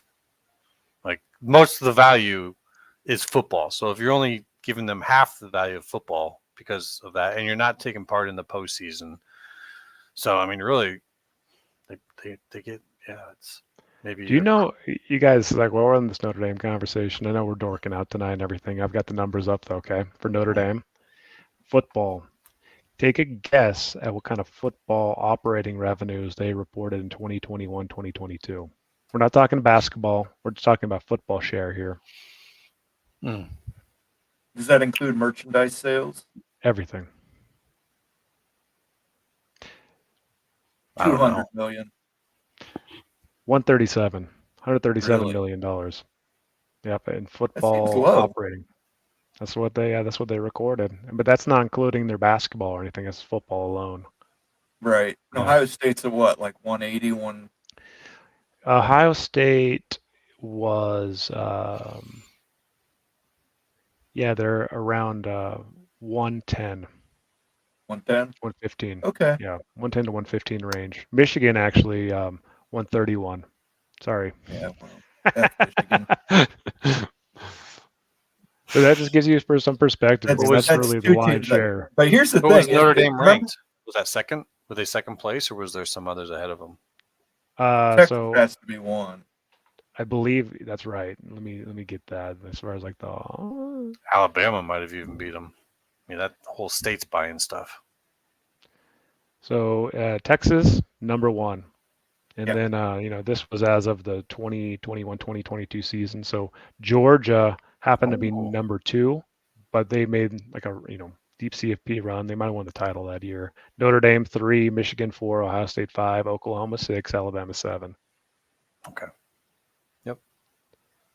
And that's I would have assumed those are the that. numbers that people don't talk about that much. Is like TV network money coming in is important, but there's a lot of other sources, and some of those are bigger. So, winning, being successful, like, teams that are going to have a chance to do that in the Big 12, whereas in your previous conference, you might have been mid-tier. The amount of merch sales that you might get from actually success and having some energy, and that can be huge. That can be so much bigger than getting another $10 million on your TV deal. It could be. Yeah, and like I'm looking in, I know Georgia Tech's been brought up a lot, right? And maybe I'm like a little sour on Georgia Tech getting into the Big Ten based on really their conceived brand size and everything from the same discussion, like the financial side of the football revenues. Georgia Tech, in the same period that I was examining, they produced 231. Sorry, let me go back here. They basically are a fourth of the value add as Ohio State, as far as yearly revenues getting brought in for football. Think about it that way. So they're about a fourth of an Ohio State. Georgia Tech. Georgia Tech is, and like the Big Ten average is about half of an Ohio State. Is So there? think that way. Do you just have 1 year's worth of information on that, or is there any way to see if Georgia Tech has been going up, or if it's going down? Or Let's see. I've got a couple of years. One sec. Well, don't worry. When Big Ten teams are playing in Atlanta, that would go up considerably. Yeah, it would a lot. Plus, All I think boats raise with the tide. I think Georgia Tech fans would probably have some pride in that as well, being in the conference that's seen as comparable to the SEC, I guess you could say. So out of all the ACC schools that I looked at, Georgia Tech, as far as public schools go, produced the lowest football revenues of all. Say what again? So in the ACC, with public schools, so I'm not talking about private schools in the ACC, in public schools, so we're looking at like roughly 8 in the old ACC. Georgia Tech was the lowest of all those ACC schools. Yeah. As far as football operating revenues, meaning like, and I take that as like a one metric to look at brand. So I'm telling you guys that Georgia Tech, based on the numbers, is not a great ad for football. But the whole idea of adding them is that you don't need them to be a winner in football. You need them to be a loser in football, and then to bring their $3 billion endowment, their research programs, their involvement in other things. And I don't know what they do in other sports, but they bring Atlanta. That's what I'm saying. Like, to the Big Ten, there's other factors. To what you're saying, I don't think GT is a great ad for the Big 12. I actually think it's a better ad for the Big Ten than it is the Big 12, if that makes any kind of sense on a Wild Speculation Friday. I think that, if Georgia Tech got into the Big Ten, they would have to be like on a fourth of a share. Like fourth of a share, in perpetuity. Like, I don't know if they would ever warrant like a full share. Atlanta alone and Georgia just in getting like full Big Ten network insertion down there, that alone might pay for them, to be honest. Because remember, the Big Ten schools are all actual owners in that, so like it's a different monster. So Don in Kansas, go back to that. Gee, you guys, I know you haven't heard the name Big 12 Karen for a while, but that's on my mind every other day, thinking about Big 12 Karen. I'm serious about that because I'm like, it still baffles me how this all kind of went down. But I'm telling you guys that there was something there. And Don in Kansas says we can't let Wild Ute in or the Endeavor Karen story at it. We can't let him in on it. So it's silly. It's fun to talk about. Like, people think you're psycho if you talk about it. That's why we're like, only bring this up on a conspiracy show like this one. But there is a real aspect to that and everything, and it makes business PTSD sense too. And now that I'm in the Big 12, I freaking want to do it. I would love to be a part of that type of thing. I want to be honest with you guys. I would love to be subversive and knock down the ACC. I'm all about that. You've embraced it. I'll be a Big 12 Karen minion here, a freebie. Don also said Altimore is an artful provocateur, and I will say he is an asshole. That's how you see. I like some of his graphs. I just don't agree a lot with his opinions that come out with them. Yeah, I don't agree with his attitude towards people. Yeah, there's times when I just have to turn away. It's just give Notre Dame an ACC type. Yeah, you would have to give Notre Dame an ACC type deal. Notre Dame loves, and I was talking about cancer earlier, cutting the tumor out. There's no bigger tumor than Notre Dame. Wait till you get them into your conference, and then they start ordering you around. That's the reason they won't go to the Big Ten, because there's people in the Big Ten that won't tolerate their crap. What's Notre Dame going to do? if the ACC fractures or when the ACC fractures here. Ooh, you're gonna let me get into some real wild speculation if No, we like do that. seriously, like what does Notre Dame do? And like in the Big 12 has to be an option, like in all reality. I could come up with a crazy ACC for you. Let's hear it. You want it? Yeah. Okay. The future ACC possibly is led by Notre Dame, Stanford, and Duke. You'd have Miami for brand value. You'd have Wake Forest and Boston College and Syracuse because they're already there. They're private. This is almost all private except for California because they're just Stanford's buddy. We're seeing some big stuff happen into the Ivy League. They are in a class action with some other schools, like-minded peer schools. University of Chicago gave in and settled. They're all in this case together. University of Chicago settled. Some other names you might know in that are like Northwestern, Vanderbilt, MIT. It's all big private universities and some of their actions. Notre Dame's involved with it too. They're all in together and talking about a whole lot of stuff. So if the IV decides like, they can't do the scholarship situation anymore, they're gonna have to figure something out. And if they can get all the state schools cleared out of the ACC, you just turn that thing into a private university conference.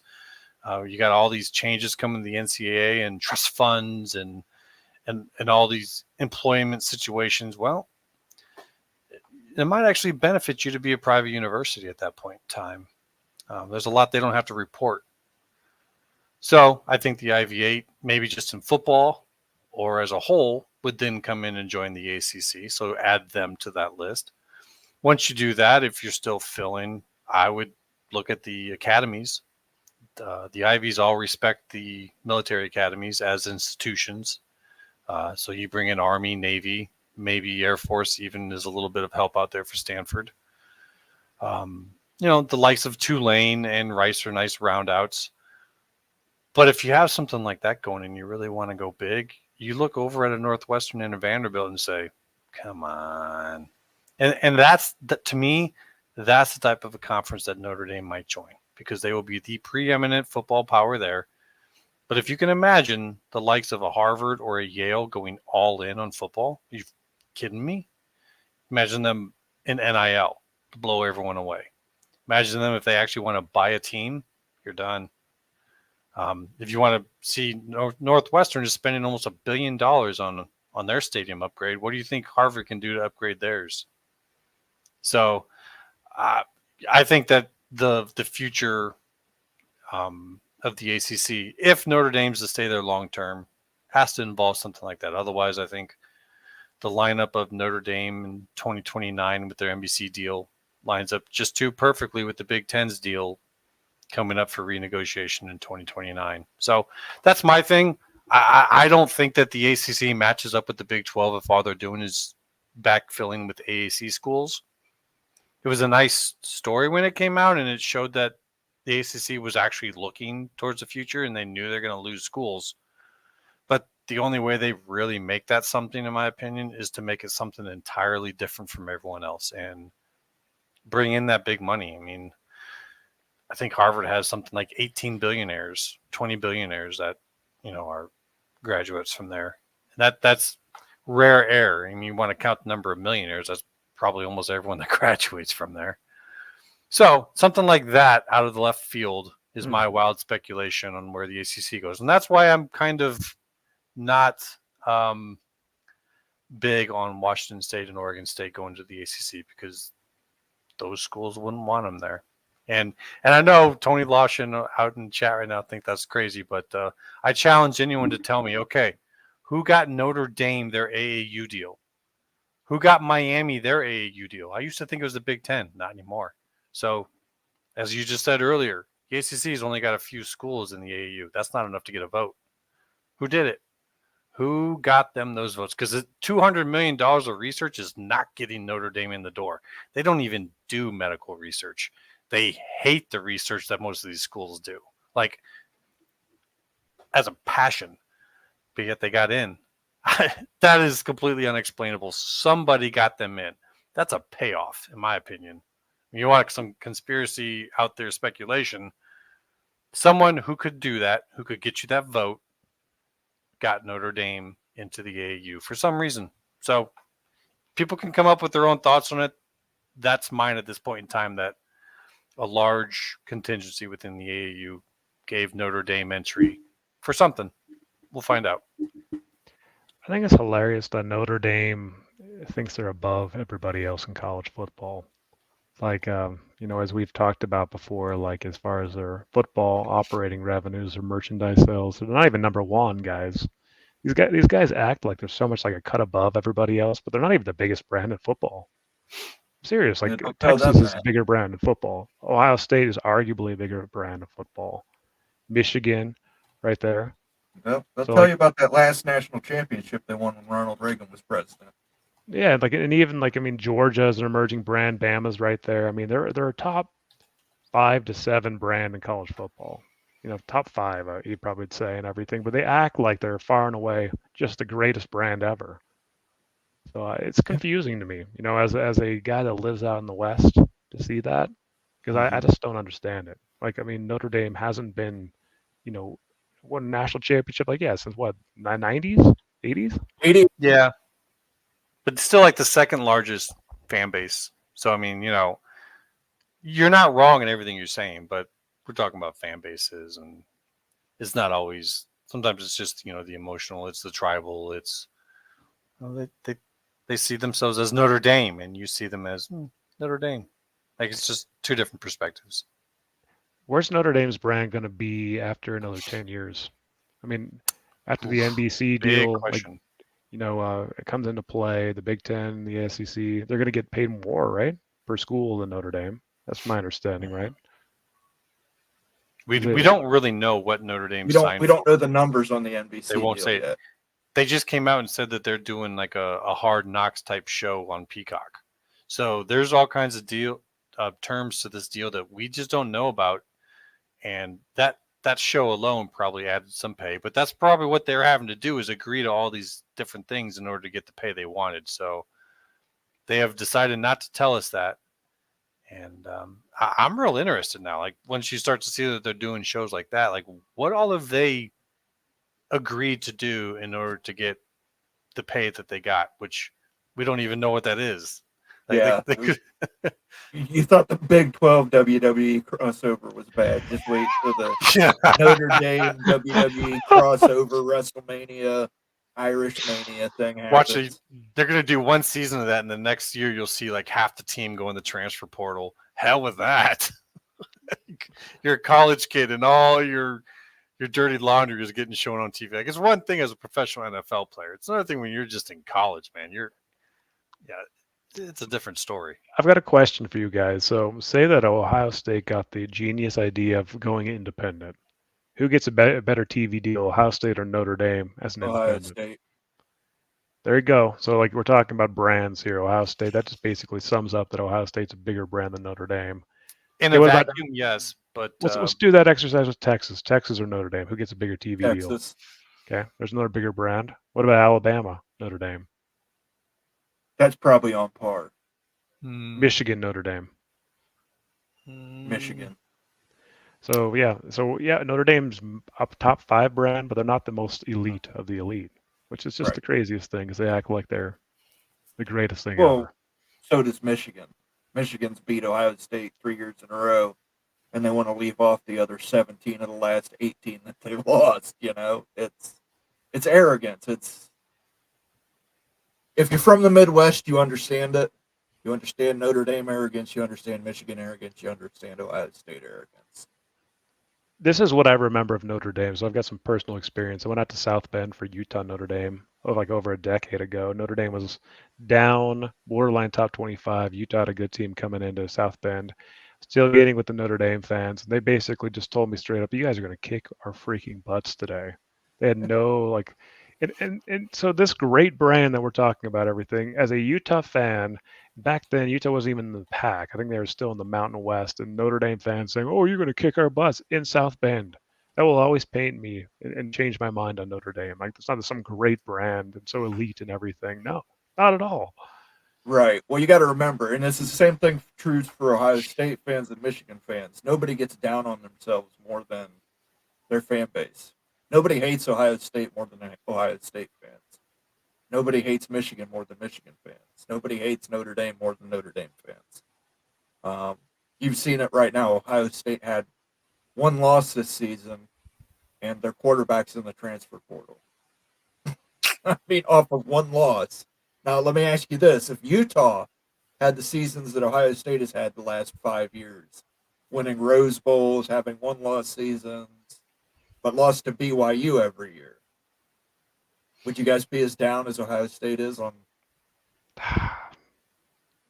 You win Rose Bowls, but you lose to your rival. I would But say you win Rose yeah. Bowls. I'll take it. I'll take it. Right. Ohio State can't take it. Ohio State can't. Neither can nobody hates Ohio State more than Ohio State fans. It's just like Star Wars. Nobody hates Star Wars more than Star Wars fans. I remember there used to be days when the Big Ten was a little more competitive with the likes of Ohio State and Michigan, but Ohio State has just taken their program to a level to which they have their own standard. And like he's saying, you see it at play when they lose to Michigan like this for 3 years in a row. It's unacceptable. But yet everything else that they've done has been pretty damn outstanding, and any one of us would love to have that problem. But it's just a different thing there. There's just a different standard. So would it be better to miss out on the playoffs and beat Michigan? Oh, I bet you he'd take it in a heartbeat. What would you rather if have? I could beat Michigan, I'd beat Michigan every year. After 3 years of losing? Yeah. I'd lose every Moen, game in a season if I could beat Michigan. You totally would. I believe it. So you'd rather forego the playoffs and beat Michigan? Listen, that's the Big Ten. Michigan beats Ohio State, that wrecks people's years. It doesn't hurt for a day or two. It's all year. It's all you can think about. I can't explain it. It's one of those things where you just got to say it's an Ohio State Michigan thing. The Big Ten used to not Michigan give a damn feel about. the same way.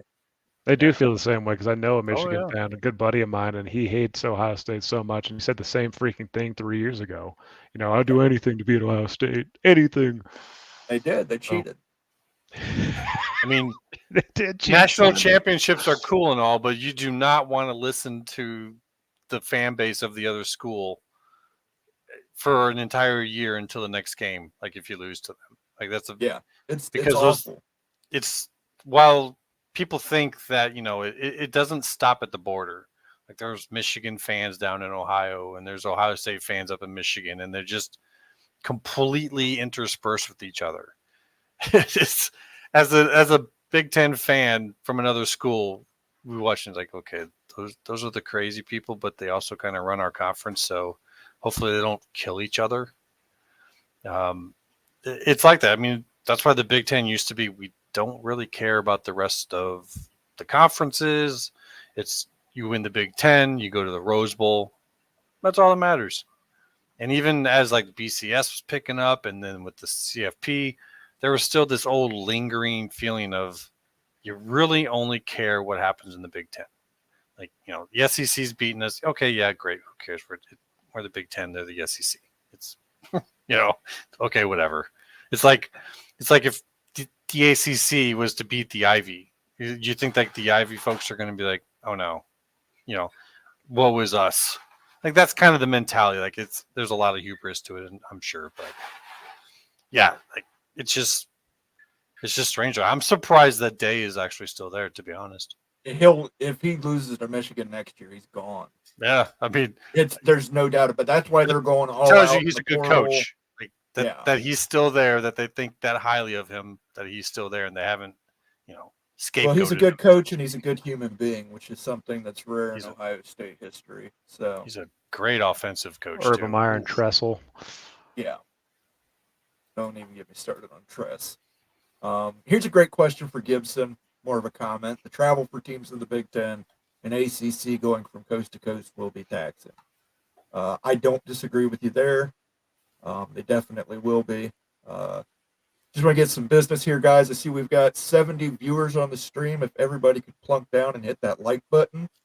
And if you're not a subscriber, please consider subscribing. And if you're not a member, please consider becoming a member of the Big 12 Mafia. We do shows here multiple times a week. Moen After Dark, the Big 12 Mafia, the Holy Rivals Show, all under one umbrella. By all means, consider giving us a like and a subscribe if at all possible. Those things cost you nothing, and we greatly appreciate it. I've got a question for you guys, okay? Like, Yep. let's look. We're going to go back to the wild speculation zone. Forget from a Big Ten, from an SEC standpoint, looking at the ACC. Okay, I want to know, like, in general. Sorry, like, that comment is a 10 of 10 right there. Yeah, read it off. I got the reference. I got the reference. Oh, that's fantastic. I'm sorry. Go ahead. Yeah. So, like, from just a general perspective, not the Big Ten perspective or the SEC perspective, how would you guys rank the top 7 brands of the ACC? Like, how would you rank them, just like intuition-wise? Like, Do we don't even include like, Notre Dame? No, Okay. not included. I just rank them from south to north. You're pretty Really, much good. Miami's number 1, yeah? No, I know. You did let me finish. I was going to say, as long as you don't count Miami, you could probably just go from south to north and you'd be pretty close. Florida State's 1, North Carolina's 2, Miami's. Florida State's 1, North Carolina's 2. You sure? Clemson Are we talking is just 3. football or total? Well, we're talking universal? total. We're talking brands. We're talking We're just- brands here. Okay. Brands. You're right. So North Carolina, Clemson, then Miami would be 4. And Miami's close to losing that number 4. Okay. I might put Duke in there in front of Miami at this point. Yeah, I think I'm going to do that. Duke, then Miami 5. Louisville. Yeah, Louisville's a question. Big basketball. They are big football now. They've got a great athletic department. I mean, they've got everything except for the name that you would look at. Out of the top 5, if they were Kentucky State, you'd be like, okay. Out of the top 5, you start to get really cutting hair. So, boy, I might put Syracuse in front of Louisville. Oh, that's crazy talk, brother. That's better market, more basketball championships. They've produced some great NFL quarterbacks. I'd put them neck and neck. What about NC State? I mean, as just like a historic brand, I guess you could say Syracuse, but yeah, What about NC State I wouldn't even put in the top. I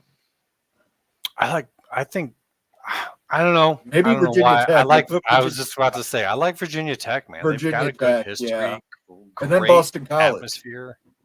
I think Boston College you have to put in the top as well, just because of the history of Boston College. Are we past 7? I'm not sure even where we are right now. I'm saying here that I'm saying Florida State. Yeah, I'm going to agree Number with one? that one. Number 1. I'm saying Clemson's number 2. And then, you know what? I would say Virginia Tech and Miami are real close. As number 3 and 4. Before North Carolina? Oh, sorry. North Carolina would be 3. Yeah. Okay. And then those 2, Clemson and Virginia Tech, or Virginia Tech and Miami. the other would be right there, Miami. And then, it does get a little harder. It gets hard. Yeah, it gets hard once you get past them top It becomes 5. very, very, very. Yeah, everybody's subjective. really, really even there. It's funny that we're talking about this way, but then like all of a sudden to the SEC and like to the big, like Virginia, UVA is so valuable, and just for the market, for the academics and everything else. But when we talk about brands that we, come up, we're saying Virginia Tech is a better brand than Virginia. Isn't that kind of crazy? Yeah, Yeah. but that's why I've said that I don't quite understand why people think that like Virginia Tech and North Carolina State to the SEC is such a crazy idea. I think it's just because people think of like North Carolina versus North Carolina State. But Virginia Tech is a big brand name. I mean, they're kind of down now, and maybe that's why. But they're a big brand name with, kind of a pretty good history. I don't know if I want to say great history. North Carolina State, kind of the same way. I mean, their fan base is better than North Carolina's, especially in football. Their game day atmosphere is better. Mm-hmm. I'd say they have more fans, than North Carolina. It's just North Carolina is the nationally recognized brand. You see more people just wearing North Carolina stuff around that maybe aren't connected to it or actually care. But, I don't know if you even count that. I mean, do we count that as a brand? As part of the brand is people buying that stuff. I mean, we used to see Absolutely as part of the people brand. used to buy North Carolina stuff like they'd buy Yankees stuff. Yeah. And North Carolina has that it factor, right? Like you just see it, like it has that cool swaggy factor and everything. And it always has, with that, the blues, North Carolina blues, the sky blue color and everything, ever since Michael Jordan's had that really for Well, so a is long Miami time. with the U situation where, it was always Yep. the popular The thing attitude. to wear Yep. the attitude, the swagger. Plus, being it's an just asshole. good color combination. I just like Miami's colors. I like Sergeant Pickles' comment here. If I lose to Oregon, but we make the playoff and win big bowl games, but they don't make it in, I take that every time. Yeah. See, that's the difference. That's what I'm saying too, Pickles. And apparently it doesn't work like that. If you're in the game, Michigan and Ohio State, it's just different. Nope. You could say Ohio State, like the other year when they made it in, they lose to Michigan but make it in and win it all. They're still going to bitch about losing to Michigan. They could win championship, beat Georgia. They would still bitch about losing to Michigan. No joke. Yeah, it's different. It's different. Like, Cleveland they Rock. might Ryan brag about Day it. equals Yeah. John Cooper. This is what it's coming down to. You cannot lose to Michigan 4 years in a row. Mm-hmm. It's John Cooper numbers. And we had a president called E. Gordon Gee. He's at West Virginia now. He's a terrible president. He always has been. He kept John Cooper on for way too long, despite losing to Michigan. And it got to the point in the 1990s where, as Ohio State fans, you just accepted you were losing to Michigan at the end of the year. Doesn't matter how good you were. Eddie George, Heisman Trophy winner, doesn't matter. You're losing to Michigan. Or you lose to Michigan State in the season and beat Michigan that year. Let me guys ask you a question. Can I take a side step here? Okay? So, thanks for putting that one up there, Moen. I know. I knew you would appreciate that. Yeah, I told him our pig is on vacation right now. That's all. He's visiting up north, checking out the lakes. That's it. So you guys, so with the Virginia and Virginia Tech news, and just to sum it up for everybody, the understanding is those two are a combo now for the SEC of the Big Ten. That because of the political aspect of the state of Virginia, they're coming together, or they're not coming at all. You can't separate the two. And You're not going to leave Virginia Tech behind if you're Virginia and go to the Big Ten. Big Ten and SEC aren't working together, or then they're not splitting it to where if they were both to go to an equal conference, then it might be okay. If they're not working together, then that's not happening. Okay, so here's the question. So say things get nuclear, and say that I'm the SEC, and I'm like, okay, well, taking both of them doesn't work. I only want one of them, and I can't get one of them, so I'm going to pass on both. Okay, the Big Ten does the same thing. Is there a scenario where the Big 12 might land both those schools? Virginia Tech, Virginia? Yes. Absolutely. I think it could be dangerous. It could be really dangerous tying yourselves. They may end up getting left out somewhere, or they may end up left in the ACC. Don't discount that Virginia hubris. I think that they would pull a Stanford, California. I'm sorry. I think that they would probably think in the same way that Stanford and California did and say no, over our dead bodies type of shit. To go to the Big 12? Yeah. You know what's crazy about this too is Utah actually was Utah and Arizona State were in preliminary talks with the ACC when the rupture happened with the Pac. Those really it was about a week too late of working out a longer term deal, but Utah, Arizona State wanted to jump into the stability of the Big 12. So I know that we talk about how the ACC is a much better place prestige wise. I don't know at the end of the day that Utah and Arizona State, when they had to make a decision about that, I don't know if that really came into play that much. I think that like they went to the stability of the Big 12 because they saw it as more stable than the ACC. And that would be something that would come into play maybe with a Virginia and a Virginia Tech. I mean, yeah, I could be wrong, and maybe once you get into survival mode, you're like, you get over that hubris. I tend to think of Virginia along the same lines as I would California. I mean, if North Carolina came to them and said, we want to do this, then I think Virginia would be like, okay. Like, if you could land North Carolina, then I think you could land Virginia. I don't think it goes the opposite way.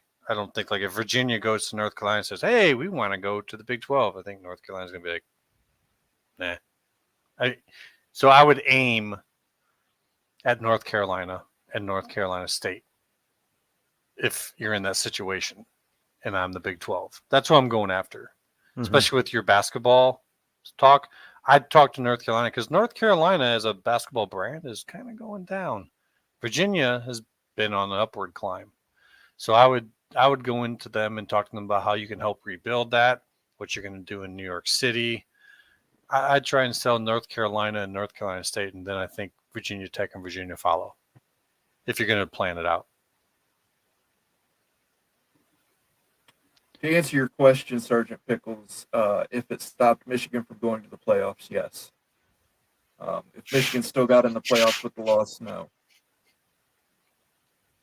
I just really can't explain to you people how much Michigan irritates Ohio State fans. I think it's mutual. Every level. It is. Ann Arbor's a great little city, but that university is terrible. See, he's already. We've got him on a tangent now. Moen, is it safe for Harbaugh to actually walk the streets of Ohio? No. Or would it be a dangerous proposition here? It'd be dangerous. No. Gee. Yeah, like that's not. I'm not just being facetious here. I mean, well, I think I showed you guys the fight where the guy was wearing the Michigan clothes. Oh, I saw. Yeah, you showed us that nasty stuff. Yeah. So I mean, you got to have a huge not set visiting Columbus. That is not where he's going on vacation.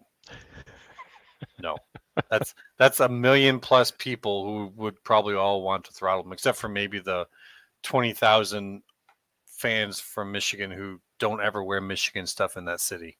Because he could walk in certain parts of Toledo. Yeah, but I'll give him that. Toledo's the battleground, right? Like, isn't that the area where like the two states actually fought a war? It wasn't really a war; it was a skirmish.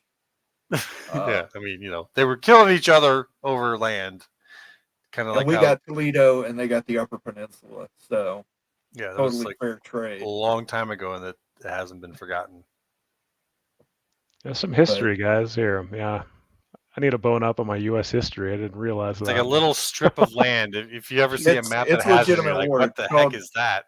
It's called the Toledo War. What's wrong with you guys? This is nuts. The more you learn about this game. War, the only time that goes back a long time ago, though. Like, well back, people from Kansas and Missouri talk about their thing from the Civil War. Well, this goes back even farther than that. Yeah, Pickles right here. So the nuke option is still the SEC and the Big Ten making a 30 to 50 team Super League here. Yeah. Definitely. I mean, that is the nuclear option right there. That's what a lot of schools fear and feared for a long time. That's the fear tactic, and it works, and it's a wonderful tactic to use to affect things, to affect people, to affect negotiations. But the viewership for that is actually going to go down from where it is now if they were to do that. Would it, you think? Mm-hmm. I mean, like, who's watching games like Ohio State and Michigan games, Alabama games? Is it the casual viewer that is a Arizona State fan, or is it their loyal fan base? There's a lot of crossover. Like if you're a casual viewer for another school, but you're going to watch who's playing right now because your school is part of it all. But once your school gets removed from it, there's now a degree of separation. Now it's like, screw you, I don't care now. But yeah, you get the fans from all the other schools, the graduates from all the other schools, and you get them to care. Like the talk about a G5 playoff on its own. Well, you'd be surprised how many people who watch college football at the highest level are from schools that are in Division 2, that are in Division 3, that are G5s, and, FCS. But you go that far. And you step away that much. I think a lot of people from those schools are just looking at you like there becomes a level of detestation, in my opinion, and you lose viewership. Now, I don't know if the people in charge see it that way, and maybe they got better knowledge and an understanding of it. But I tend to look at this as the same as what happened in 2014 when they threatened to leave the NCAA and they got the autonomous conferences for it. It's a big threat. So what we're talking about here is we're moving from 133 Division One football teams to 30 to 50, right? Mhm. Like that's really what it would look like, right? So you're Basically. eliminating, you're eliminating in a 30 scenario, you're eliminating 100 schools from D1, or like that highest caliber. And then, if you had 50 or 60, it could work if there's a breakaway of 60, I think, without losing a ton of viewership. But you can't go just like 20, 30. You're expecting fans, alumni of other schools to continue to watch your schools after you've told them that their schools have zero chance to ever compete with your schools. Like, even if there was a small chance before, there was the chance. And, that's kind of that meme. It's like, so you're saying there's a chance. As long as you can say that, you're in. But if you can't anymore, you start to stop caring. And that's where the big threat of that is you could alienate a whole lot more people than you're going to gain. Because they're trying to gain your general NFL type viewing fans. That's what the whole idea would be. But they've kind of lost sight of what they would lose in the process, in my opinion. So I don't think that ever happens. Just me. What do you think about that, Moen? I tend to agree with Immaculate on that. It's a fear tactic. Fear motivates people more than hope. 100%. Why the news wins every night. I like this message from Cleveland Rocks. Route 23 is like boating down the river in Deliverance on game day. It's pretty accurate. Route 23 runs north to south throughout Ohio. We're going to start wrapping this up, guys, but I've got one last question here. Wild Speculation Friday. It's What do you got? 2025. Where is Florida State? I want to hear what the Big 12 guy has to say. Yeah, so Florida State in 2025. Are we talking about like where they're playing football or where they committed to playing football in the future? Where they're committed to play football. Okay. Good question. They're in the Big Ten Conference. Big Ten Conference. So far, chat's agreeing with you. We got 2 votes in there. Yeah, and I think let me throw a confidence level on that one too. I'm about 80% confident. So that's not just like a 50-50. I think I always thought the Big Ten made more sense for the Noles. I think I've told you guys that many times and everything because you can be the premier team in the South. I think that the Noles compete better in the Big Ten than they would in the SEC. Plus with the academic part, I mean, I think that it makes a lot of sense. So I'm saying 80, maybe even higher than that. I might get even up to 90 pretty soon here, but it's trending that way. Okay. For me, one, I think Florida State could be competitive wherever they are because of where they are. They beat LSU, and they have a Heisman Trophy possibly winner on that team. I used to be 100% saying that there's no way the SEC lets Florida State out of their grasp. And then they might have actually went and gone and done that by what they did with the CFP. By all intents and purposes, it absolutely looks like the people, and even including big money people of Florida State, are people might take this insultingly. It's not. They're thinking emotionally. They don't care. And when you piss off someone that has a lot of money, they're not just necessarily going to think logically. They're going to, it's called FU money for a reason. And they're going to start spending that FU money. And I have flipped from thinking Florida State to the SEC was a given to now about probably 65% for the Big Ten. And that's just because I've come to that. It might even be more than that here as I continue to look and see more come out. But yeah, I think the SEC did the dumb thing that I was hoping they would do. I didn't know what it would be, but it was like if the SEC will do something dumb and allow Florida State to join the Big Ten, then we'll take them. And that's what I think is going to happen. I don't know what the cost is going to be, but you know what? The Big Ten can help on costs. Believe you me, they can help when it comes to doing getting something like that. And I think Florida State's a bigger gain for them than USC. I think it's a bigger gain for them than Penn State. Like, this is freaking Florida State. This I don't know if people understand how big this brand was and what it could be in the future. And they're already expanding their stadium. They're updating, they're renovating that thing. They are gung ho to be the Florida State of the past. And I think the Big Ten would absolutely help them do that. So yeah, I'm at 65-35 right now, but that could easily be 75-25 here. Just a couple more events happening. Yeah, I'm going to do this like the McNeil Lehrer News Hour, if anybody remembers. The answer is the Big Ten at 70%.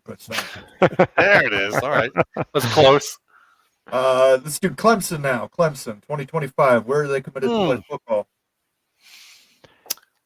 Clemson is committed to playing football in the Big Ten Conference. In the Big Ten Conference, and I will throw a 70% confidence on that. Adds new market for the Big Ten. Academics are improving at Clemson. Clemson commits to getting AAU status. They work towards that. It's a big enough brand that it fits. It's like a little bit above average, I think, for compared to the average Big Ten brand. And again, it's a travel partner for Florida State. So I'm saying, and it brings a rivalry too. You know, like with Florida State entering into the Big Ten, there are not going to be historical rivalries there. It's going to be a little bit of awkwardness and everything, adding this new team in. But Clemson brings some consistency there and a rival. So I'm saying 70% Big Ten. This is where I get to contradict myself. 40% Big Ten.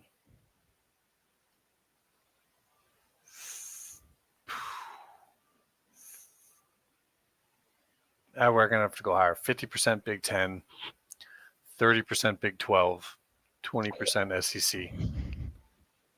And that's only because even as much as I like Florida State GT to the Big Ten better as an overall long-term move, I don't know if Georgia Tech really has the money for it, and I don't know how much it's going to cost. And if the SEC doesn't play ball, then that means it's Florida State and Georgia Tech alone doing this and the Big Ten covering the bill. So it might have to be Clemson, and Clemson could help with that cost right now. So I actually do think it's more likely when you ask it this way. But yeah, that's it. 40, 30, 20, or 50, 30, 20. The answer is the Big Ten, and Wild Ute is wrong. Penn State is a natural rival to Florida State. It's true. True story. Penn State and Florida State? They got history. They got history. Lots of history. Oh, yeah. I would even put them in the same division of the future. When was the last time they played a game? It's been a while, but those are very historic, traditional. Bobby Bowden versus Joe Paterno. Yeah, those people look back at that time as that's like the time.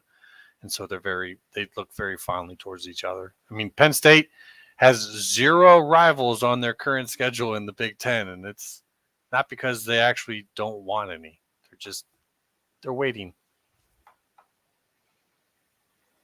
I like Tony Washington's comment. Clemson in the Big, Penn State versus Clemson, Lions versus Tigers, a classic confrontation. There you go. We don't have any Tigers in the Big Ten, surprisingly. North Carolina.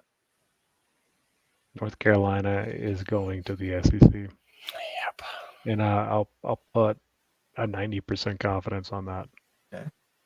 I'm at about 80. At this point in time, if everything that we're hearing lately is true, I do not see how a Florida State North Carolina move happens. I don't think the North Carolina Board of Governors allows that to happen because of North Carolina State. So I think the SEC takes both of those states. And so I mean, I'll go 85 to 90% right now, SEC. Okay. I will say 60% SEC. It's 60-40 right now. I think if UNC, depends on who they elect as their chancellor, they may still end up in the Big Ten. Yeah, to me, Virginia. UNC just seems like an SEC school. Like fit wise, it just seems like it's really a natural fit. Okay. Virginia's a little bit different though. Keep in mind now, you have to include Virginia Tech. So it's Virginia and Virginia Tech are going to the same place. Let me ask you the question: are they really combos? Like, what's the odds? What's the odds that they go together? Like, that's what we're hearing now. The smoke is, but really, what's the probability it actually happens like that, or does fear break the two apart? Because that happens, guys. I don't care about the politics in state. If they're both going to the Big 12 or one's going to the Big 10 and the Big 12, it's going to matter. If you're to go back to the Pac times and what happened there after two schools left, I think that's what we're looking at. Is I think two schools are going to announce that they're leaving, that they're doing whatever. They may not say directly that they're going to Big 10, but and once that happens, what goes on then? If no one else comes out, I think that they might try to, at least for a while, kind of like how you saw in the Pac, say, "Oh, we're going to make a go of this. It's going to be good." But I think once the fear hits, I think all four of those would take half pay in the SEC, and so it's really like you're just adding two. So, I think that whole quattro all has to go together in one direction. If this is all true, I think Virginia Tech is slam dunk the SEC. these are good 90%. rivalries. Yeah, guys, I want to throw something out. I see Virginia going to the SEC. I see Virginia Tech going to the Big 12. I'm serious. I know that they're handcuffed. I realize that. You don't have to tell me that. I completely understand that. I think that when all is said and done, I think it's going to fracture. I've seen it before. I think it's going to happen. Everyone says they're locked. Washington State, Oklahoma State, Cal. We've heard this before. This time it's different though, right? This time it is different until all heck breaks loose and all of a sudden they're both going and going to get a $32 million payout versus something more significant. When that stuff happens, things change. And I think that Virginia gets left behind and goes to the Big 12. The one reason why I'd say I totally respect that view, and you might be right because of what you went through and you have a better feeling for it. But what I'll say the difference here is that in the state, they already have precedent, and precedent makes something easier for leaders to do because they don't have to be the first. They can just follow what already happened and say, well, this is how we handle things here. And that's what happened when UVA was leaving the Big East to join the ACC, and the state got involved and got Virginia Tech in there. And so now that's precedent. And that's why everyone looks at this like this is the thing to expect, because all those leaders who are talking that can just point to that and say, look, that's how we handle business. That's what we do. But you're right. Like when shit hits the fan, maybe that all gets thrown out. When no one's talking about, okay, so I see like from the legal perspective, like, okay, you're not devaluing Virginia Tech by Virginia going to a different conference. That's the logic here. Because like you're actually creating less value for Virginia Tech because they're going to go to the Big 12 or different conference and not get paid out as much and not have as much prestige, right? That is the fundamental argument. What happens when they're both going to be devalued going somewhere? And all of a sudden Virginia is going to sue, say, hey, you guys screwed me because now I can't get the value that I should have got anyway. You can flip it on its freaking head. That's exactly what's going to happen. You know how you could do it. And I'm not saying like this is the only way, but if say Florida State somehow gets GT to go with them to the Big Ten, and the SEC is coming in and looking at those four schools, but says, no, we're not willing to take all of them. And we're not even looking at you, Clemson. We don't care. Don't care. Clemson has to make a jump. And if Clemson then goes to Virginia Tech, they go to North Carolina State, and they go to Miami, and they say, come with us. we're going to go to the Big 12 and we're going to get that up to around $50 million a year if we can. Then I think with Clemson, you might be able to get your stuff. But if I don't, it's kind of hard for me at this point to say that you could just pull Virginia Tech and North Carolina State straight away. If, say, the SEC was to say, we'll take Virginia and UNC alone. But maybe. I mean, there's a chance. It's certainly possible. If, say, under the stress of the ACC's cracking. But I don't think just two teams leaving is enough to crack it. If you know what I'm saying. Like, you have to get more than just two teams to the Big Ten. And that requires the SEC. And if they're not taking any, well, then your value is not really affected that much. I don't know. That's a really complicated situation. But like I said, the precedent is going to be with the lawmakers and the AGs and what those do to step in. So we'll see. It's funny because, like, again, it makes sense, like, why they'd be making that argument now. But when push comes to shove, if you're going to be putting both schools in a position to devalue both schools in the eyes of the public or whatever because of what conference they're in, getting one in is actually could be argued as a value proposition here. And like, why would you want to tank both schools? If you're a politician in the state of Virginia, if it comes to that, if they don't go together, and they're not going to go together because they don't bring enough value, then one will go at the end of the day. Yeah, I mean, there's a lawsuit city no matter what. It's a fair argument to point in another direction, and I certainly don't have that answer. I just kind of go with the precedent on that one, but maybe that's not the right play. I don't know. You know what, guys? These are all great questions, and we have none of the answers. But time marches on. Any final thoughts from you guys? Big 12 Karen's real. Big 12 Karen will strike again. And if I'm you need glad anyone to help you, ping me. Nice. You've embraced the Big 12 Karen. To me, I'm just glad we're talking about realignment now and not legal cases. That was getting real tiring. It's all important stuff, all the legal cases, the filings, the NCAA fight, all that, but it's not very much fun. I don't know how you guys feel about that. Yeah. But I'm kind of glad that if it's for what we talk about on realignment, that there's actually realignment to talk about, not stuff that could maybe bring realignment. Yeah, there you go. I will just say this to end it. Never check out at a self-checkout. Make the bastards wait on you. That's their job. Even when they're sitting there telling you this self-checkout's open, I'll wait for the cashier. That's what they get paid for. I got a phone. I can do stuff. Yeah, well, I don't. I'm old school. I'll stand my ass in line. Just stare at them. Sergeant Pickles, congrats to Minnie Cooper Marv. Go Dogs. Well, how many dogs or wide receivers are up for the Heisman tomorrow? Oh, none? Okay. So we will leave you with that burn. Thanks, Pickles. Thank you for the super chat, Pickles. We do appreciate it. Before I go, just want to remind everybody, give the stream a like and a subscribe. It really helps us in the YouTube algorithm. If you would consider becoming a member of the Big 12 Mafia, we've got new Big 12 Mafia benefits coming down the pike. Other than that, I will let this video take us away.